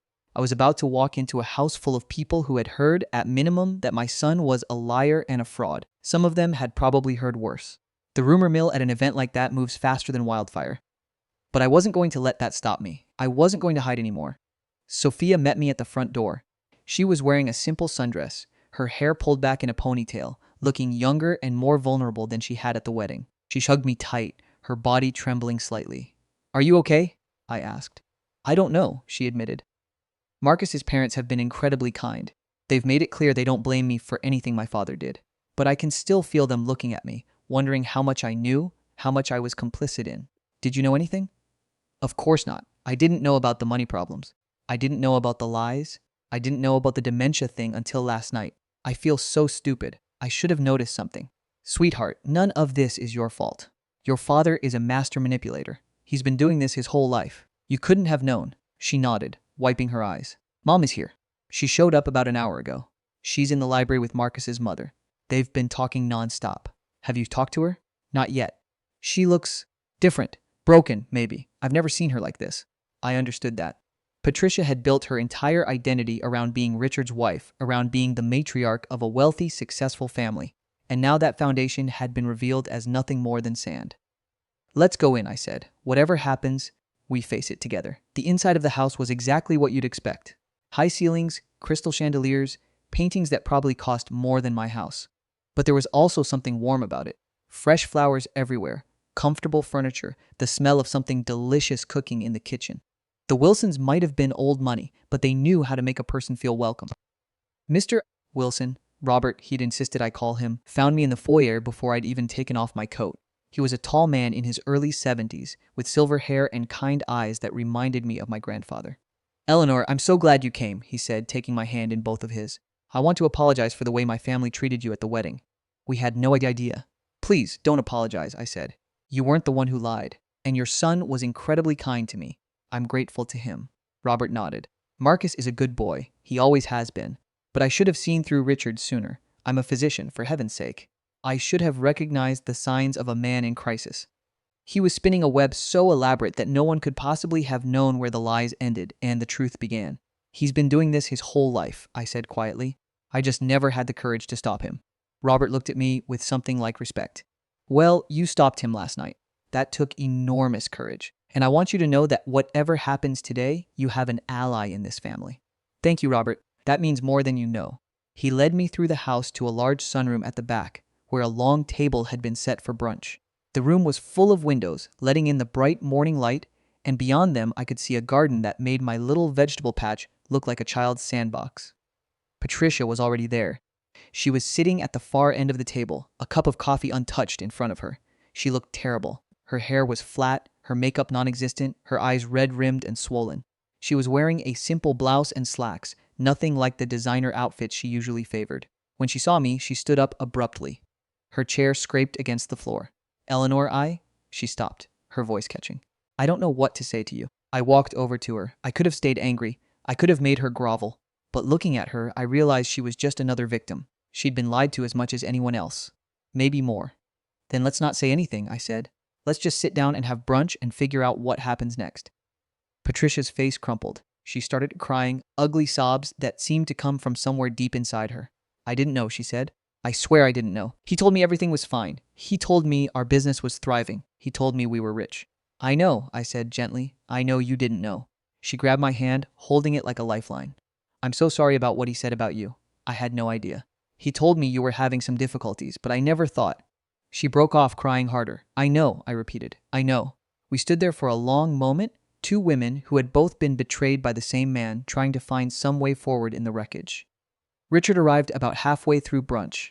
He'd clearly been drinking the night before. I could smell it on him from across the room. His shirt was wrinkled, his eyes bloodshot, his hair uncombed. He looked like a man who had lost everything and was only just beginning to realize it. Sophia stiffened when she saw him. Marcus put a protective hand on her arm. "Richard," Robert said, rising from his seat. "I wasn't expecting you." "My family is here," Richard said, his voice rough. "I need to talk to them. Please." Robert looked around the table. taking in the faces of his wife, his son, his new daughter-in-law, Patricia, and me. He seemed to be weighing something. Very well, he said finally. But you need to understand something, Richard. This is my home, my family, and I will not tolerate any more lies or manipulations. If you're here to continue the fiction you've been constructing, I'm going to ask you to leave. Richard nodded slowly. No more lies, I swear. He walked to the table, pulling out an empty chair near Patricia. She flinched away from him, refusing to meet his eyes. Patricia, please, he said. I need to explain what? She asked, her voice cold. Explain how you've been stealing from our family? Explain how you've been lying to me every single day for years? Explain how you made me believe we were wealthy while you were burying us in debt. I was trying to protect you, Richard said, his voice cracking. I was trying to protect all of us. When I realized the business was failing, I thought I could fix it. I thought I could turn things around. But everything I did just made it worse. And then I was too ashamed to tell anyone. I thought if I just kept pretending, eventually things would work out. Things worked out? Sophia laughed, a bitter, hollow sound. Dad, you told Grandma's new family that she's senile. You told them she's losing her mind. You tried to make her look like a liability so you could get money out of them. How is that protecting anyone? Richard's face twisted. I know. I know what I did was terrible. I don't have any excuse for it. I was desperate. I was terrified of losing everything. And I thought if I could just control the narrative, make everyone see us the way I wanted them to see us, I could keep the family together. Control the narrative? Patricia's voice rose. You told people my mother-in-law has dementia. My God, Richard. Do you have any idea how that makes us look? How that makes me look? Everyone at that wedding thinks we're monsters. They think we pushed aside a poor old woman because she was a burden. No one thinks that, Marcus interjected. I made sure of it. I told everyone who asked that it was a misunderstanding, that Richard had been under tremendous stress and made a terrible mistake. But that doesn't change the fact that he did it. He humiliated Eleanor in front of the entire family. Richard turned to me, his eyes pleading, Mom, please, please say something. I know I don't deserve your forgiveness, but I need you to know that I'm sorry. I'm so sorry. I looked at my son, my desperate, broken, pathetic son, and I felt something shift inside me. Not forgiveness, exactly, but a kind of weary resignation. He was a man who had been so terrified of being ordinary that he'd destroyed everything good in his life, trying to appear extraordinary. Richard, I've spent 45 years making excuses for you, I said. I've covered for you, cleaned up your messes, kept quiet about your behavior because I thought it was my job to protect you. And I'm tired. I'm so tired. I can't do this anymore. Richard looked like I'd stabbed him. Mom, you need to fix this yourself. You need to get help. You need to figure out why you're so desperate to be seen as something you're not. And until you do that, I can't have you in my life. I can't let you keep hurting the people I love. Silence fell over the room. Richard sat there, his face blank, his eyes empty. He looked like a man who had just realized he was truly, completely alone. I'll leave, he said quietly. I'll leave all of you alone. I'll figure out my problems myself. I just want you to know that I never meant to hurt anyone. I was just so scared. I was so scared of being a failure. And then he stood up and walked out of the sunroom, out of the house, out of our lives. No one followed him. The rest of brunch was subdued. We ate in near silence, the clinking of silverware the only sound. I thought about Richard, driving away from his family, away from everything he'd built, away from the life he'd constructed on lies. I thought about Patricia sitting at the table with her ruined mascara and her shattered dreams, trying to figure out who she was when she wasn't the wife of a wealthy man. I thought about Sophia, my beautiful granddaughter, who had learned on her wedding day that her father was a fraud and her family was built on quicksand. And I thought about myself, the woman who had spent decades being quiet, being small, accepting whatever scraps of respect were thrown her way. I'd finally spoken up. I'd finally said enough. But it had cost me my son. Later, when the brunch was over and I was walking back to my car, Marcus caught up with me. Eleanor, wait. He was slightly out of breath. I wanted to ask you something. Yes? I know it's not my place to ask, and I know Richard is my father-in-law, but I want you to know that no matter what happens, you're always welcome in our home, in our lives. Sophia loves you more than anyone, and I'm starting to love you too. I don't want you to be alone. I felt tears prick at my eyes. Thank you, Marcus. That means everything. Also, he said, lowering his voice, my father asked me to tell you something. He's been thinking about your financial situation, about how Richard probably left you in a difficult position, and he wants you to know that if you ever need anything, anything at all, you just have to ask. He still feels terrible about how things went down at the wedding. He wants to make it right. I shook my head. I can't take your family's money. That would be, Eleanor, my father is a good man. He made his own fortune, but he never forgot that money is just money. It's not important. What's important is family, and as far as he's concerned, you're family now. I looked up at the big house, at the windows gleaming in the afternoon sun, at the beautiful garden and the ancient oaks. It was a world away from my tiny little house with my vegetable patch and my hummingbird feeder. But it was also somehow starting to feel like home. Tell your father I'm grateful, I said, but I'm going to be fine. I've been taking care of myself for years. And now that I'm done making excuses for Richard, I think I'm going to be just fine. Marcus smiled. I think you are too. He hugged me goodbye, and I got into my car and drove home. The sun was setting by the time I pulled into my driveway, painting the sky in shades of orange and pink. I sat there for a moment, looking at my little house, at the garden David had loved so much, at the life I'd built on my own. I was going to be okay. I didn't know exactly how yet, but I was going to be okay. And for now, that was enough. Final update: 6 months have passed since the wedding. 6 months of silence from Richard. 6 months of rebuilding, of healing, of learning what it means to be free from the weight of someone else's lies.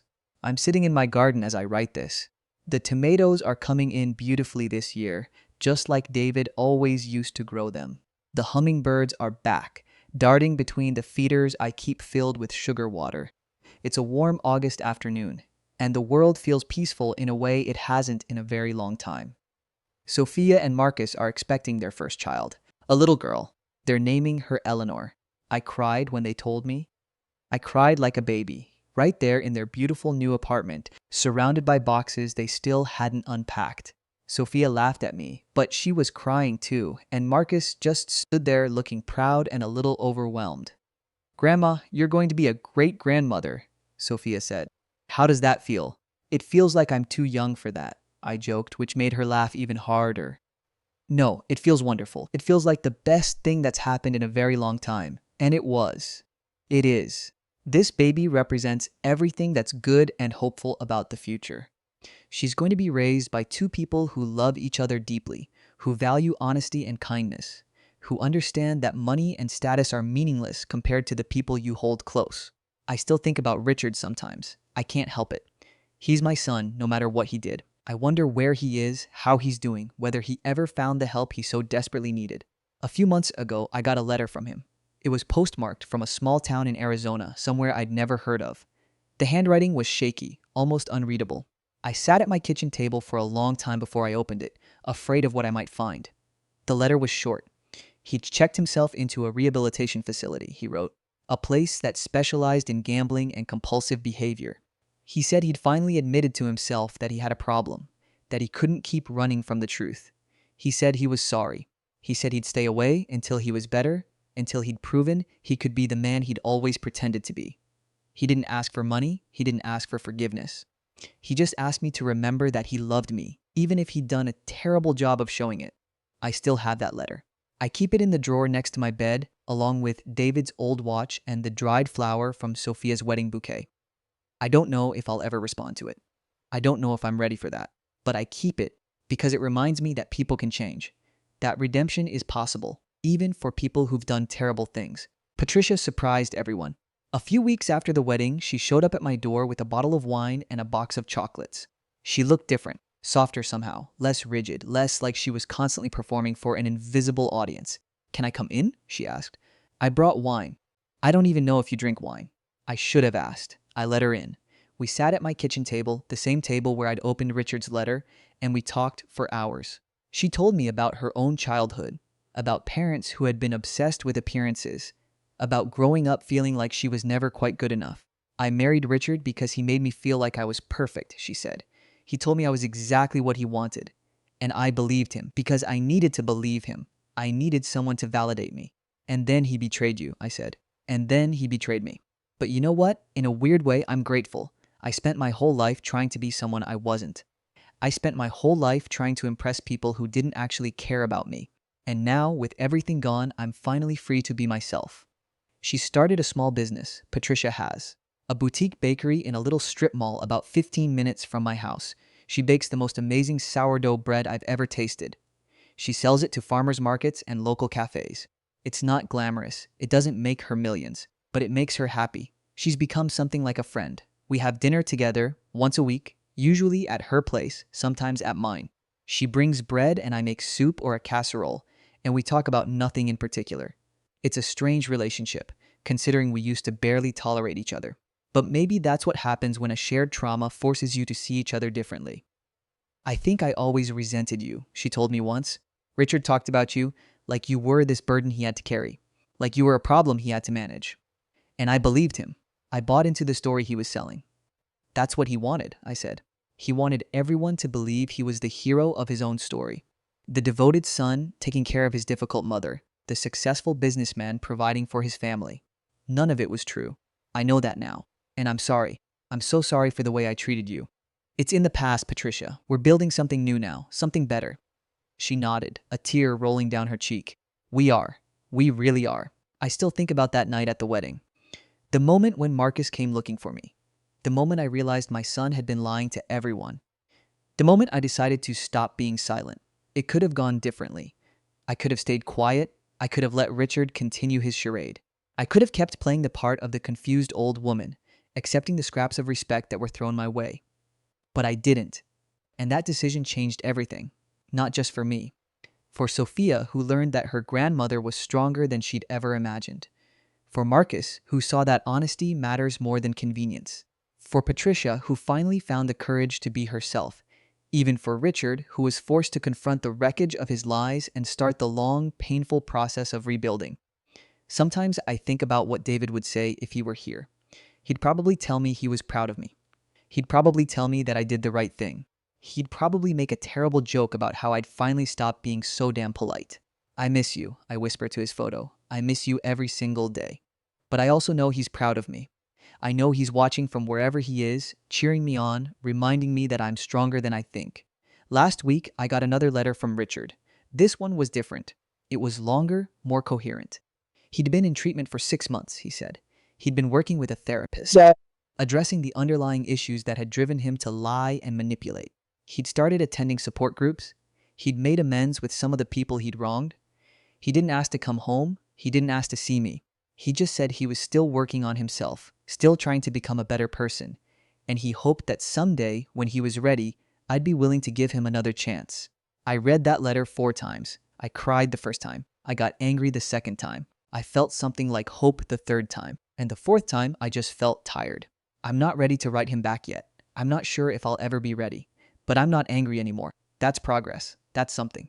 Sophia came by last week. She's showing now a small bump that she's incredibly proud of. She waddled into my kitchen and made me sit down while she told me the news. We've decided on her full name, she said. Eleanor Marie. Marie was Marcus's grandmother's name. We thought it would be nice to honor both sides. I couldn't speak. I just held her hand and let the tears fall. She's going to know you, Grandma, Sophia said. She's going to know everything about you. How strong you are, how brave you are, how you stood up to Dad when no one else would. She's going to be so proud to have you as her namesake. Sophia, I don't know what to say. You don't have to say anything. I just wanted you to know. I wanted you to know that you're the most important person in my life. And Marcus feels the same way. And our daughter is going to grow up knowing that family isn't about money or status or appearances. It's about love. It's about being there for each other. It's about telling the truth even when it hurts. I pulled her into a hug. I'm so proud of you. I'm so proud of the woman you've become, only because I had you to look up to. And now I'm here, sitting in my garden, watching the sun set over the vegetable patch. The tomatoes are red and ripe and perfect. The hummingbirds are dancing in the fading light. The world is peaceful. I don't know what the future holds. I don't know if Richard will ever truly change.